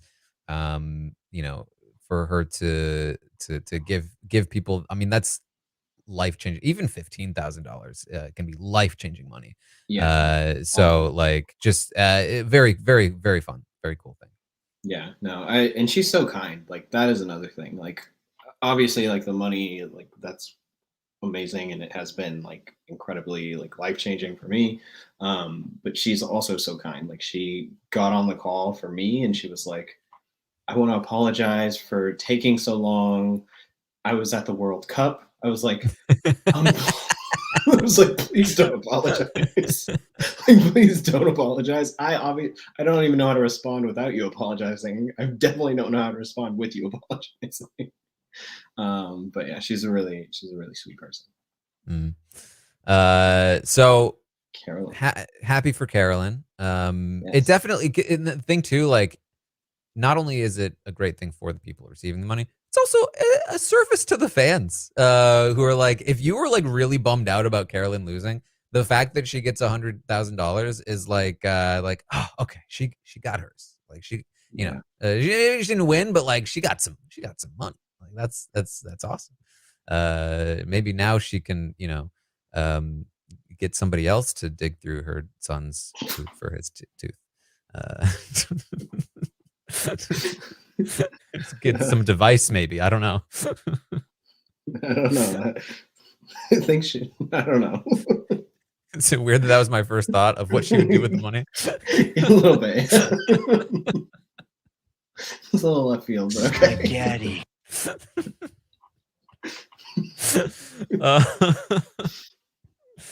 So Carolyn in this episode, I liked her in this episode. I mean, I think that she correctly, unlike Jam Jam, I think saw that Carson was a huge threat and was willing to take a shot at him if she had the opportunity to. I do think she made the right call taking Lauren out. I think Lauren also would have been very difficult to beat. And if anything, I think, and I talked about this a couple weeks ago, but like, I think Lauren is even more difficult to beat than Jam Jam, or even potentially Carson, because Lauren just has so many arguments that I can't make as Carolyn or Jam Jam. Like Lauren just has relationships with people that I just don't have. She has a path to the end that is so different than mine that if they respect that, I'm just screwed. Whereas with Jam Jam and Carson and Carolyn, they've all kind of taken the same or similar path to the end. And it could just be a matter of like who's able to convince them more. I would rather, if I'm Carolyn, I'd rather face Jam Jam than Lauren, even knowing that Jam Jam is so good, because I would at least have like something to stand on, I think, in comparison. So anyway, I liked the move to take out Lauren. I liked that she was willing to take out Carson. Obviously not like super great that Jam Jam is still wanting to take a shot at her, but in my eyes, that's more of a Jam Jam fault than a Carolyn one. It doesn't seem like she really did a whole lot to like make that happen. And he felt really bad about it. It's not like the relationship faltered enough that he like was like, I gotta get rid of Carolyn. But it's definitely still something to consider. And then I thought her final tribal performance was pretty good. I've seen so much worse. Like I think we've seen very bad final tribal performances. I've seen winners who have had worse final tribal performances than Carolyn, in my opinion. But she was up against Jam Jam, and that makes her look worse in comparison. And I think that she went in with like a disadvantage in that people didn't already respect her game. That was kind of the story of her journey was, Danny and Brandon, like, at the summit, oh, that's funny, Carolyn, you do your thing, feeling like they didn't really respect her. And people, even like a couple tribals ago, when they were like, well, some people, we just have more experience at tribal. That's why we don't freak out. That's why we don't get emotional. It's like, excuse me, like I'm sitting right here.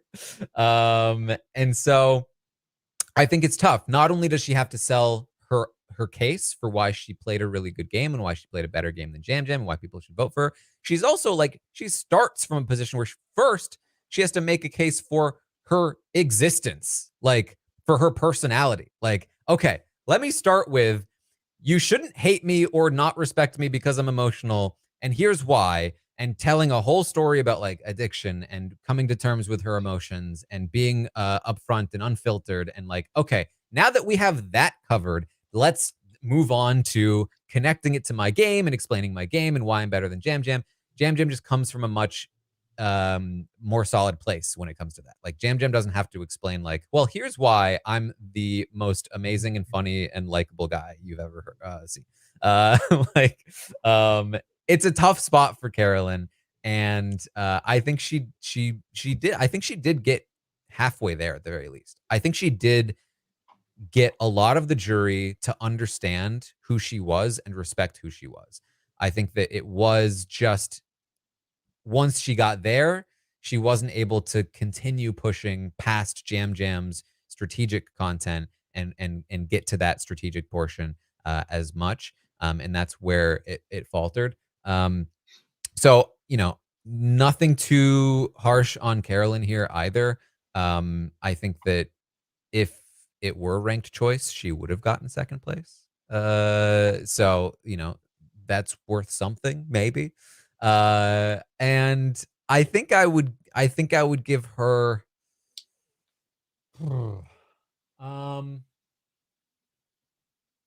I think I'd give her a 6 too. I think I'd give her a 6. At the end of the day, she got no votes, right? So, um, there's not a whole lot we can do with that. But like, I do think that I think she's a very, and again, this is just a 6 for this episode because I think as a player and her game as a whole is actually a lot higher than that. I think she's a very good player. I think she's a very deadly player. You put Carolyn on a season, like she's somebody I'm watching because I think that she can do a lot of damage, and I think there are lots of finales where she could actually win. It's just that like I mean they stuck her on a tribe with Jam Jam and like in Carson, who also was like gonna have this great shot at the jury. Like that's what she had to work with for allies. Like those are hard people to beat, Um, so I think she's a great player, but I do think that for this episode, for me, it's got to be if Carson is an 8, I think I have to give Carolyn a 6. I think he came considerably closer to winning than she did. Yeah. Yeah, I think that Carolyn had. I mean, she impressed me. Like I don't think that people like went into the season and were like, oh, this is the person who's going to have the great read. Like she had incredible reads throughout the game. Mhm. She was able to suss out when people were, going to target Carson. She had the reads on whether like idols were fake or not at the fake merge or the merge feat. What was it? The merge meal at this point. Yeah. She had great reads throughout, and I think that I think you're right. I think that there were people on the jury who there might have been their perception of her was they underestimated her, and she had to compete against that. But I also think there are people on the jury who like went in and like were very much like Carson's over there like yes yes yes yes, and Franny is like giving her a question that is like very like it is like about like what she's been preaching about, what she's been talking about, right? Like about emotions and strategy, and it gave her like this opportunity to tell her game. I thought it was so telling that in the reunion thing, Franny tells Carolyn, like, you changed my life. Like, I love you so much. You have changed the entire direction of my life, but also I didn't vote for you. Like that was like so like, oh man, that's how like that that to me is Carolyn. Like she is so powerful of a figure. But in this game, it just didn't pan out in the way that she got the respect she needed for those votes. And that sucks because she changed Franny's life, Like Yeah, I think it's tough. I think that she was fighting uphill battle with like perception, and I think she did do a great job of battling against that. I think that she just happened to go up against like Jam in Final Tribal, and Jam was just like really great in terms of handling the tension of Final Tribal. She called, like I mentioned earlier, she called him out on something specific that he said that did not make sense or match with what had happened, and he was just able to diffuse that with humor and just like fly off like just very quick-witted on it. But I think that she did great in her Final Tribal, so it's really hard for me to see what she could have done differently. I would be curious to see what a Final Tribal would have looked like with like Lauren and Heidi and Carolyn, because I think that Jam was just so good at pitching his narrative. I'm gonna go with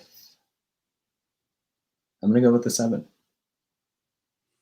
Yeah. I want to say 8, but because she did get to final 3 in this episode, and didn't, get votes, I'm gonna say a 7.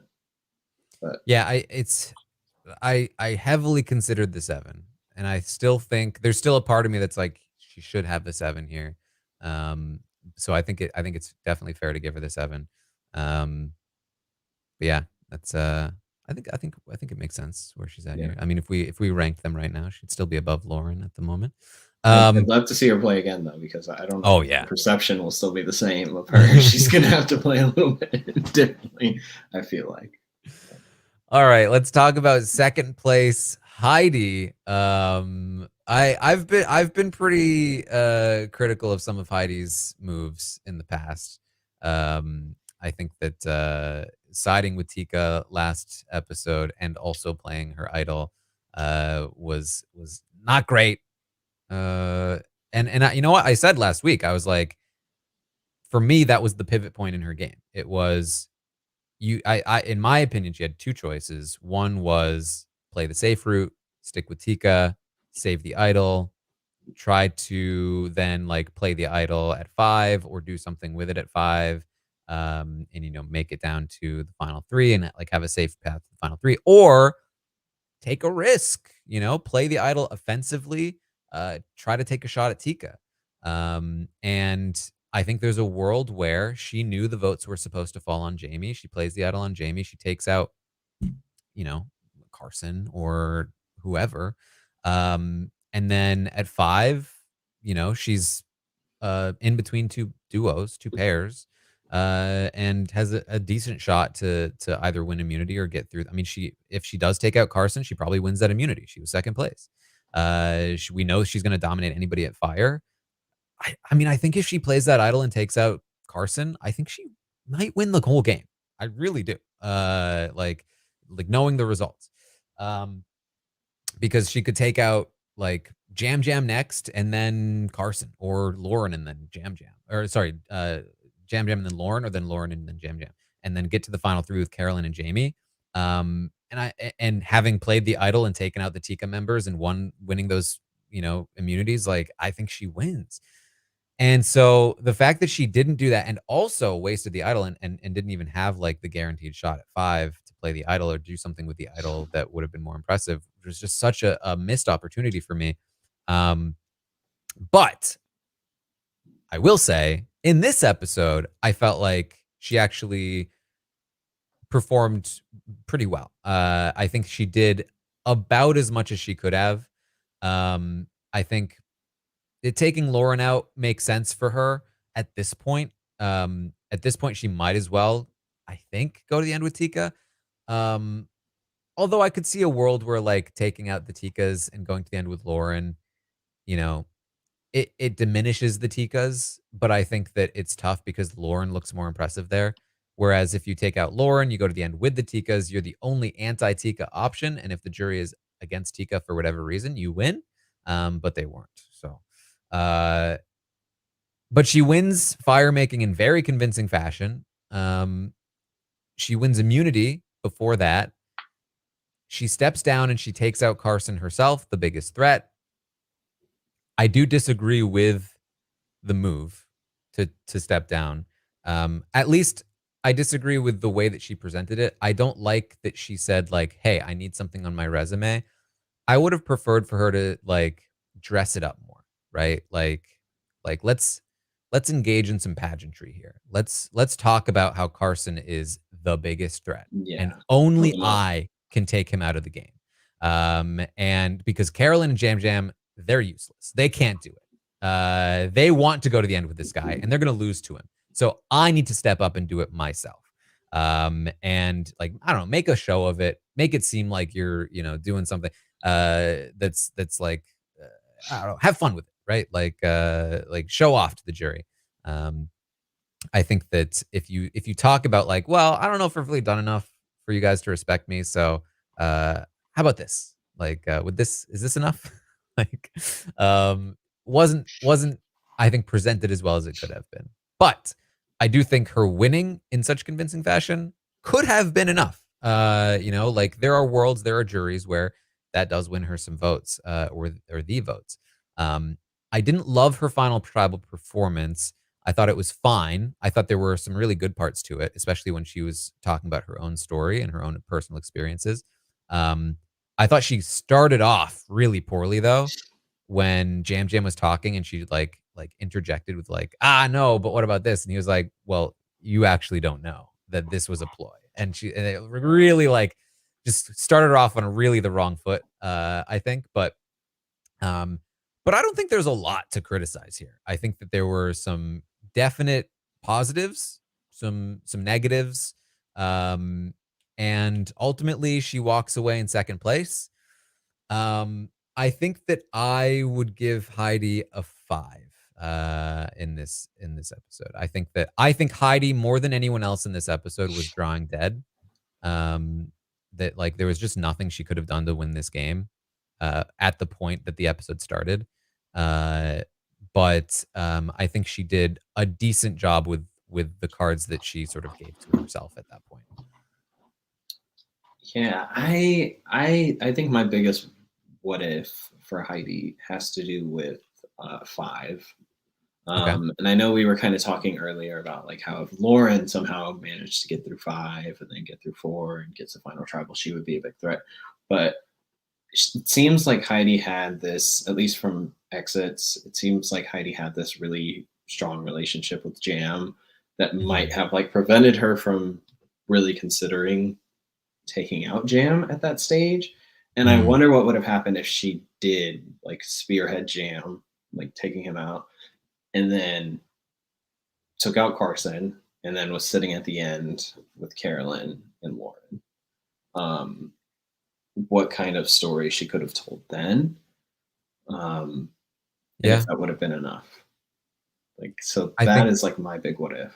Yeah, the biggest hurdle is probably in order to take out Jam Jam, she does need Carolyn. So like, yeah, how on board was Carolyn actually would be information we would need. Obviously, like if Heidi can sell it to her, you know, all the better, right? If for that move.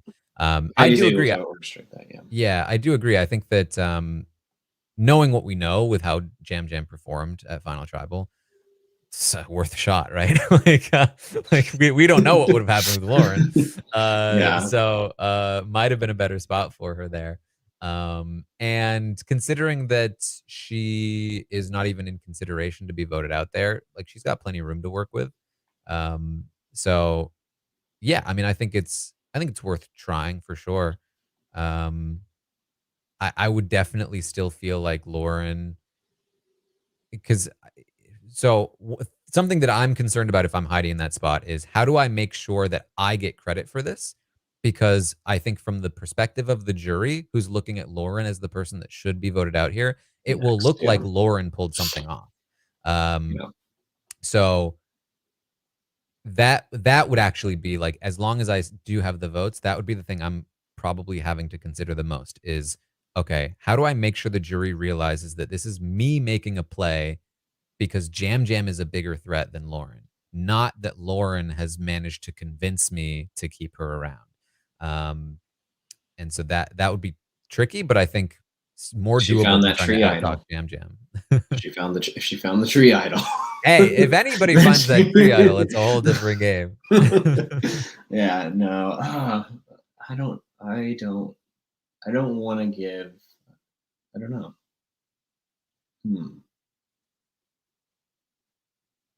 I think I respect the fact that like she went for it, right? Like she was like she had a understanding of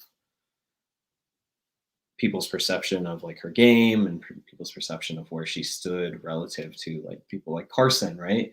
And she did whatever she could. Like she wasn't playing for second or third, which people can debate about the philosophy of that approach, right? But I think I'm gonna give her a 6.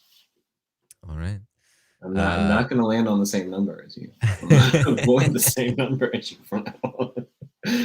I do want to say, despite my criticism of her game, especially in the previous couple of episodes, but like I really like Heidi. I really liked what she said at Final Tribal, telling her story.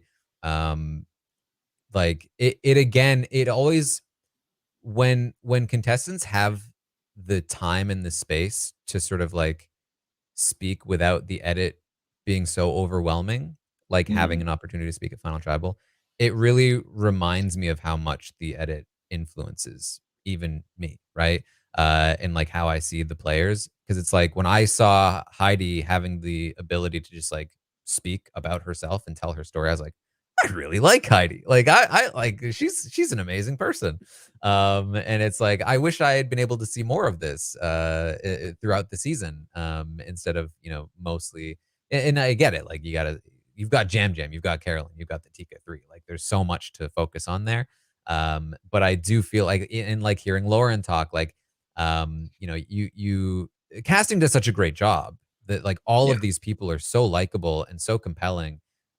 And I think it's good to be reminded of that, even when somebody's been left behind in the edit, like they still have so much to give. And I feel like there was a lot more that Heidi could have given to the season if they had spotlighted her a little more.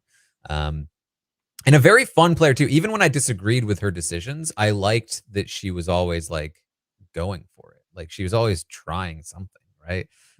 Which I appreciate. So yeah, good stuff from Heidi. All right. Let's talk about our winner, Jam Jam. An interesting game, I think. It's, you know, looking at Jam Jam's trajectory, I think for me, the thing that stands out the most, I've said it already, his social game. Everyone loves him, and he's very good at staying afloat. Like Jam Jam, you could make a case that he's a very like vindictive player. You write my name down, you're dead. But nobody saw him that way, right? No. Like he even might though have he said played, it, he said it to someone. He said it exactly. to Jamie. He was like, but like he says it and it's funny and it's like endearing. And so like he can just go after people that voted him out, and not be labeled with like, oh, you're so petty or whatever, because he just has that charisma to overcome that. And I think that is a very valuable thing to have, because for as much as he made some strategic decisions that I didn't love, you have to account for the fact that the reason those strategic decisions didn't topple him is because he was so good in the social arena of the game that he had the space to make some mistakes here and there, and it just bounced right off of him. And he was able to surround himself with people like Carson and Carolyn, who are both very good strategically and very good at like making sure that things were steady. And he had the loyalty of Carson, who said, You've always been my number one, you know? It's number one.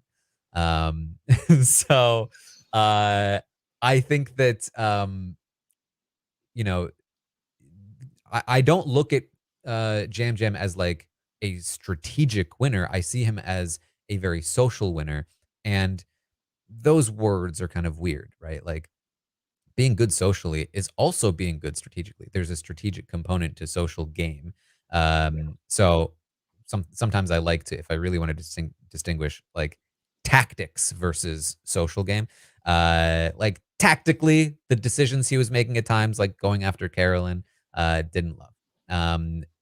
Helping Carson with fire making when he could have been the one to make fire against Carson, didn't love it. But think about this, because this is kind of Jam Jam's game. It worked out because not only was Jam Jam Carson's number one, but now he didn't have to face Carson, and Carson's going to the jury that much more in love with Jam Jam for having helped him in a spot where it could have hurt him. And that is like meaningful.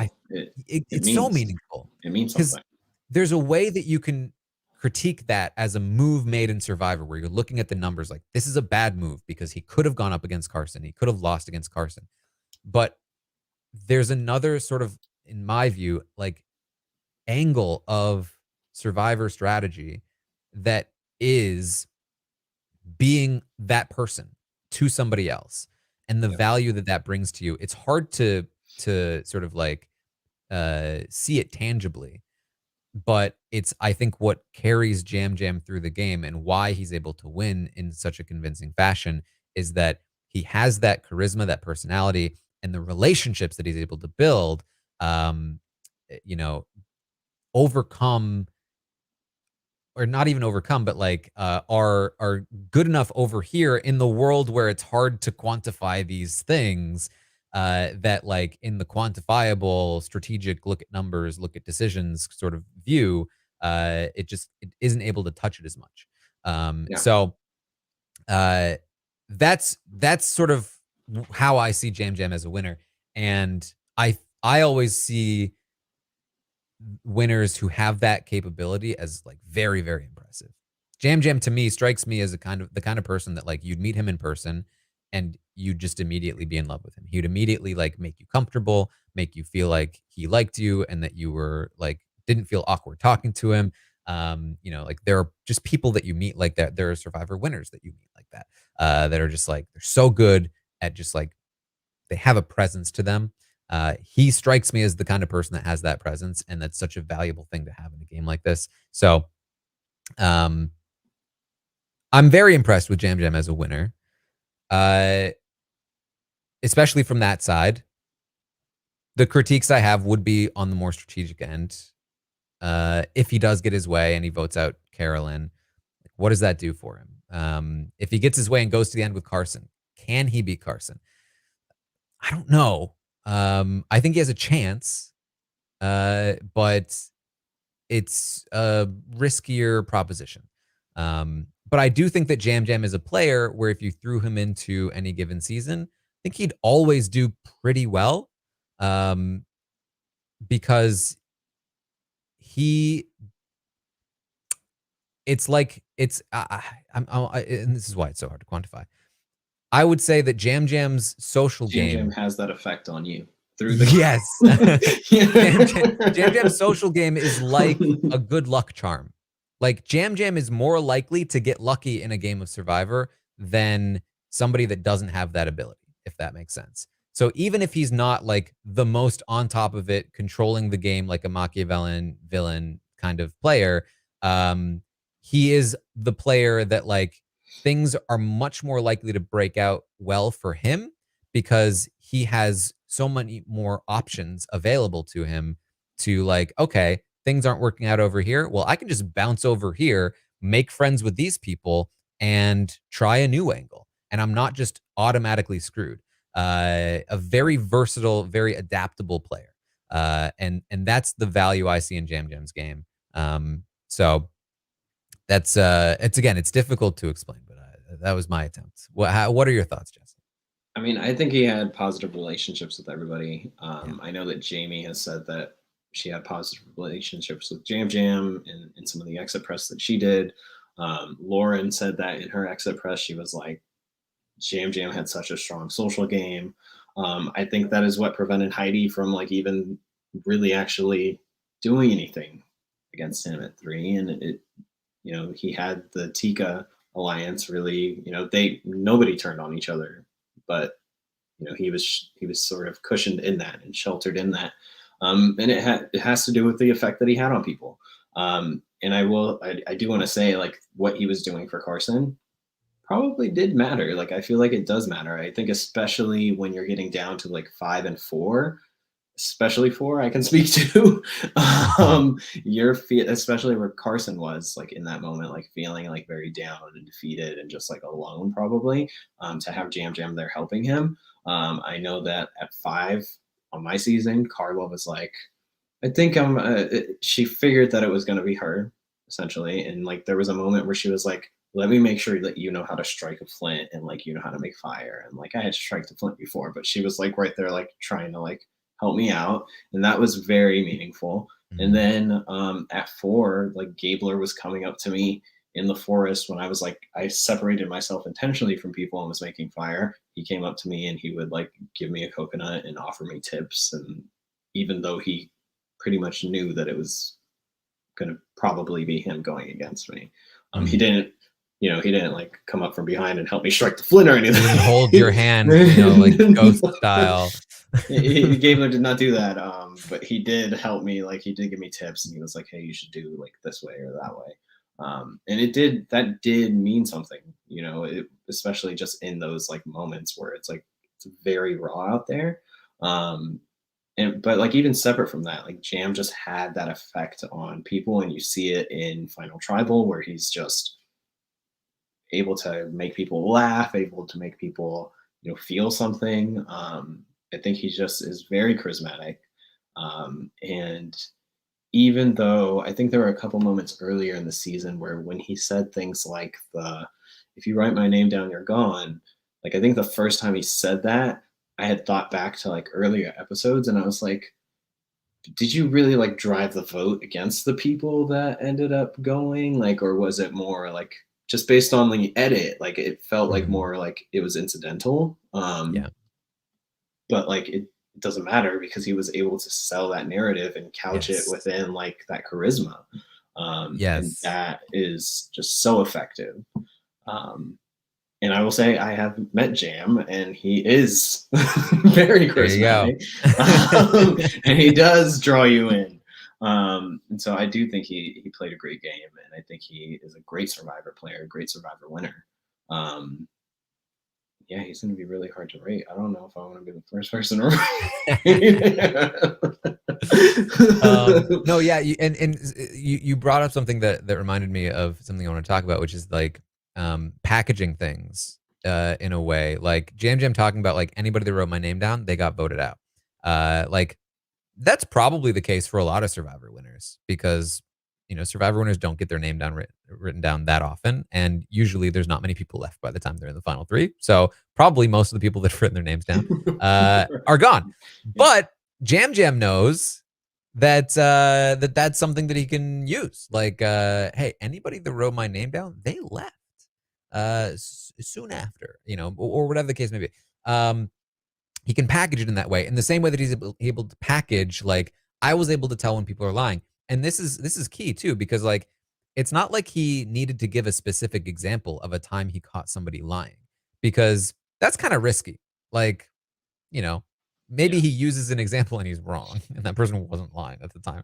Or maybe like you point out a specific example and that's too embarrassing for the person that you're pointing it out to. Like, oh, you didn't catch me, or like that just makes people feel bad about themselves. Well, so he not did. You pointing know out what's funny is he did think that. Didn't he think that Jamie was lying about?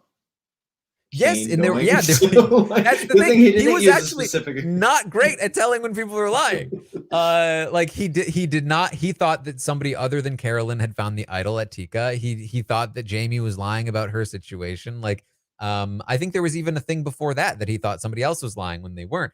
But he's able to sell that he is good at detecting lies because he's not using specific. Like, could you imagine if Jam had been like, and here's a lie that I knew because of my twinkle in the eye strategy, is that obviously Jamie was lying about her idol. Like, that would have been disastrous. So yeah, not having to name a specific example. Like, you want to be specific. You can't be too vague. And so the specificity is in the method. I got to know each and every one of you, and mentioning like the twinkle in the eye, it was specific enough without having to divulge actual examples. And it made me think of like, you know, I'm not on TikTok, but it made me think of TikTok, right? And how if you want to make TikTok content, it has to be something that is very concise and like sellable within 30 to, I don't know how long they are, but like short form little pieces of content. And I'm thinking about like, if I were on Survivor and I'm like preparing a pitch for the final tribal, I'm going to try and think of like, what is a TikTok video that I can perform to final tribal jury members? Not in like, because I'm dancing or whatever they do on TikTok, but because I have condensed like a thing that sounds impressive within a short period of time, but it doesn't actually have to mean anything, but I will connect it to my game so that it feels like it means something. And so Jam's thing about the twinkle in the eye was exactly that for me. It was a short little thing that if you examine it too closely, might fall apart, but in combination with everything else he's selling is just like the thing that really holds everything together and makes it seem like he's doing super impressive stuff. Marianne did this also really well with like little pieces of like, here's an example of why I'm a lot more strategic than you think I am. And it was the idol, and it was some other situations where she was like, I used this in order to do this. And it sounds really impressive. And you think, well, if she did that once, she's probably doing that a lot. Like these are things I'm not thinking about. Another classic, because I love to bring up Big Brother examples, because probably most people that are listening to this podcast know that I do Big Brother stuff. But Dan Giesling in season 10 was able to take a very like big, flashy move that pissed a lot of people off. And in final jury questioning, this was before they had live questioning, was able to package it in a way that sounded so impressive. He said, well, I needed to piss people off because I knew that if I had people going to the jury expressing anger at me, that this guy sitting next to me would think, oh, I definitely want to go to the end with Dan. And look what it got me. And they weren't that pissed off. So like just being able to take events, package them, and sell them in short little bits that don't require too much explanation, I think is a very valuable skill to have if you are relying on like a final tribal situation to sell your case. And that's something that Jam Jam does I think Jam Jam would do great on TikTok, is what I'm saying.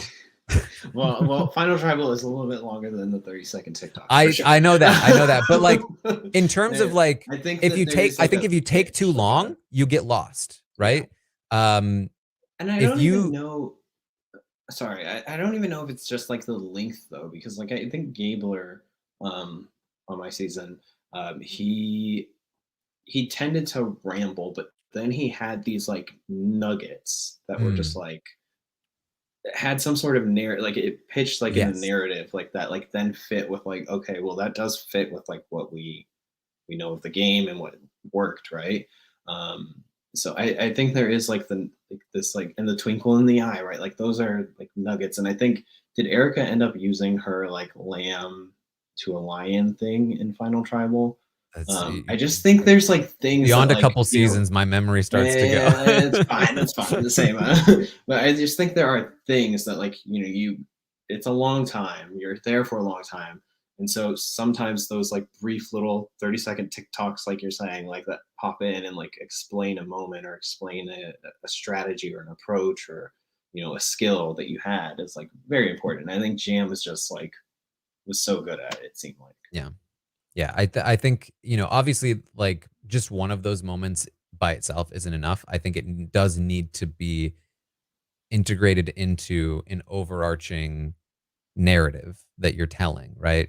Yeah. But I do think it's super important to have those moments where you're giving something that the jury can hold on to, because like, and maybe you disagree, but like in my experience, in like this podcast, 2.5 hours long almost at this point, you have a long conversation with somebody, you're gonna forget a lot of the like if I then had to be like, okay, I'm gonna make a judgment based on this podcast, I'm gonna think about spaghetti. Yes, that's what I was gonna say. and like I don't know, I'm mostly gonna think about hopefully the bird idol. I don't know. The bird idol, yeah. Like I'm gonna think about some of these like highlights, and the general feeling that I got. And the general feeling that I got stemmed from some of those highlights, along with the other stuff that I'm getting. So like making sure you have something memorable that like is just very clean and sellable within itself, that really adds to what you're selling overall. That like if somebody's going up to that voting booth undecided, they're gonna be like, I just feel really good about Carolyn. But let me think. Oh man, that twinkle in the eye thing though was so impressive. Like I just think that like there's a lot of value to that. Anyway, Jam Jam as a winner. I think it's such a tricky one. And I feel like this has been the case with a lot of the new era winners, because a lot of them have been more socially oriented. Marianne's was really fun because she really married the two of like her social game with like some strategic stuff. Gabler's was very difficult to rate because that whole season with the edit was all over the place. But I'm definitely very impressed by Jam Jam. We're not rating just against the new eras, right? Like we're talking winners in it. Like, oh, okay, good. Yeah. I definitely think he's up there. I mean, I think that like in terms of ranking, I'd probably put him top half at least, right? Like I think that there are like I think he's an above average winner for sure. I'd probably put like the average winner at like a 6 or a 7 for Survivor. And I think I'd probably have Jam Jam at like an 8. I'd consider a 9, but I think the main thing holding me back from the 9 is just actively wanting Carolyn gone for multiple episodes. But like because here's the thing, I have to give him room to improve because Jam Jam is so impressive in that one area. If he was also like flawless strategically, that's a 10. Like he's unstoppable, right? So I think that's where I would land on Jam Jam. This is tough. It is. This is tough. I don't know. I think that it's hard, and I'm kind of like wondering, like, since I've played, I've like wondered, like, how much does like, because Kane had said something at like the after show where he was like, you know, like maybe Jam Jam has only influenced like 65% of the game or something along those lines, like where he was like, Jam Jam didn't necessarily have control the entire game, but like then he complimented Jam Jam, and I think that like the more like since I've played, I'm like, maybe it really doesn't matter like how much control you have over the game or something like that. But as long as you're able to like get to the end, as somebody who just missed the end, I'm like maybe that's like what that, and then selling it, right? Yeah. Sell it, I think for me, it's like being in control of the game isn't the only path to the end. That there are other very viable paths. But for me, the best game is if you are traversing like every path at the same time. Like you're in control of the game and you're rocking it socially and you're selling your game really well to the jury at the end. And like nobody's really perceiving you as a threat, even though you are. Like all of those things at once is like the perfect game in my eyes. And so like exceeding really, really well in one of those areas is like, okay, you're really good at this. It would be even better if you could also control more votes and be a little more in control of your fate. Or like if you're completely in control of the votes, but like threat management maybe is off, or whatever the case may be. Like, okay, really good in that area, but you'd be even better if people didn't see that you were doing that. And so that's how I try to look at it, at least. It's also like, just to remind everyone again, we're not only basing this off of an edit of 20 something days and we saw like 10 hours of it, but also we're basing it off of a game that is incredibly difficult to quantify. Like what is good, what is bad, like they come up with it on the island, and moves are, the entire purpose of this podcast is dumb. We just like to have fun with it. Spaghetti. Exactly. Spaghetti. That's why spaghetti is the most important part of this podcast. All right, then I'm going to give him a 9. Boom, there you go. I think that he was a lot of fun to watch. I think that he just had some charisma about him. And I think that Jam Jam effect is coming through the screen right now, and he's making me give him a 9. So there you go. Jam Jam got to you. Yeah. All right. Well, despite this being dumb, trying to rate players. You told me at the end, you're like, this is the dumbest podcast. I'm like, oh. Yeah, like there's lots of like there's recap podcasts, feedback podcasts, like there's the it's all dumb, right? Like we're all just like we're watching a silly show about people who go on an island. But I do think it's very fun to try to quantify these things. Yeah, And I think try it is. to like figure out best practices and stuff like that. And I do think there is, I do think there is value to it. Like you do see, especially on Big Brother, where there's more of a contrast. People that know the game and have sort of studied the game and examined the game do tend to vastly outperform people that haven't. So there's something to it. And also something else interesting is that because the game is so malleable, discussion about strategy can then also influence strategy moving forward if there are lots of people who have engaged in the discussion ahead of time. You know what I mean? So it's all like that's what's so interesting about the game is that like we could have a podcast today about survivor strategy where we, say this is what we think about what is best to do. And 10 years from now, assuming the show is still on, hope it is, we could have the same podcast on, Survivor 50, 64 or whatever, and be talking about completely different strategies because the game has completely changed. Not in terms of advantages, but just in terms of society and how people view the game and how the meta has evolved and all of this stuff. I think it's really interesting. It's why this show is so great and why the games are so great. Yeah, I think that what's going to happen is next couple seasons, because of this podcast, people are going to be checking birds for idols, and they're going to be going out there and they're going to be saying spaghetti. That's what I think's about to happen. Could you imagine if like Survivor? It would have to be probably Survivor 46, right? Have they gone out yet? But Survivor 46, somebody goes to a reward challenge and Jeff says, "All right, you ready to hear what we're playing for?" And somebody goes, "Is it spaghetti?" Is it spaghetti? He's like, no, actually, we're bringing back Applebee's. Yeah.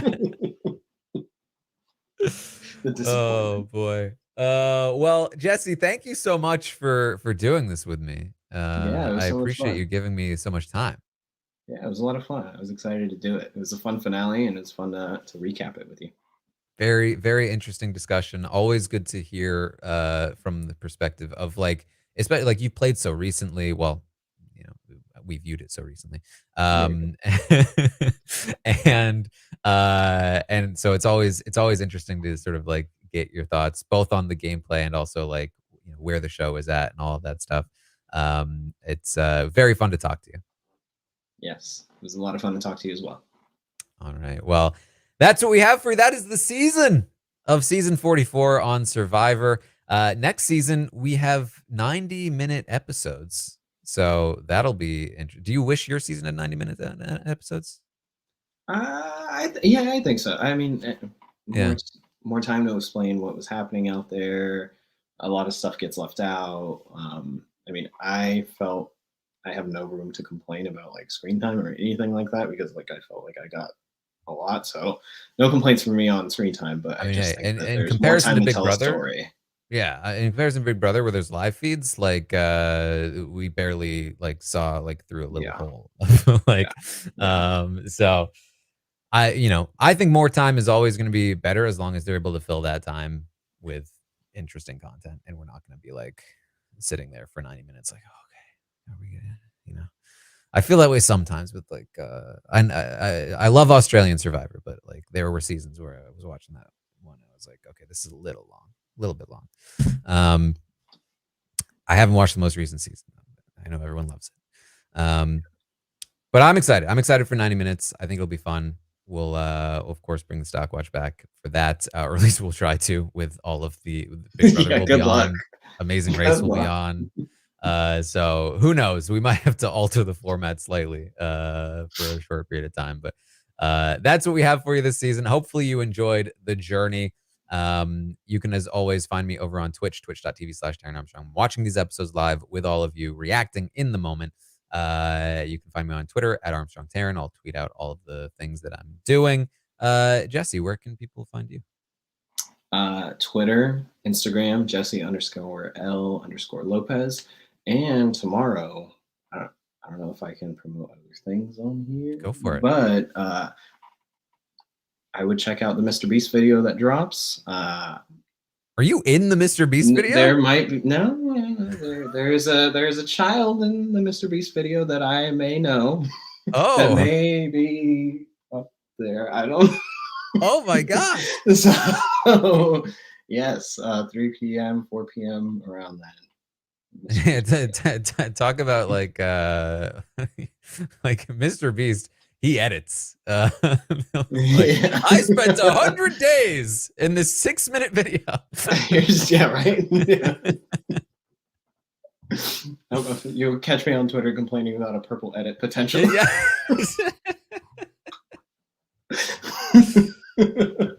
All right, that's fun. Maybe I'll like watch that on stream or something.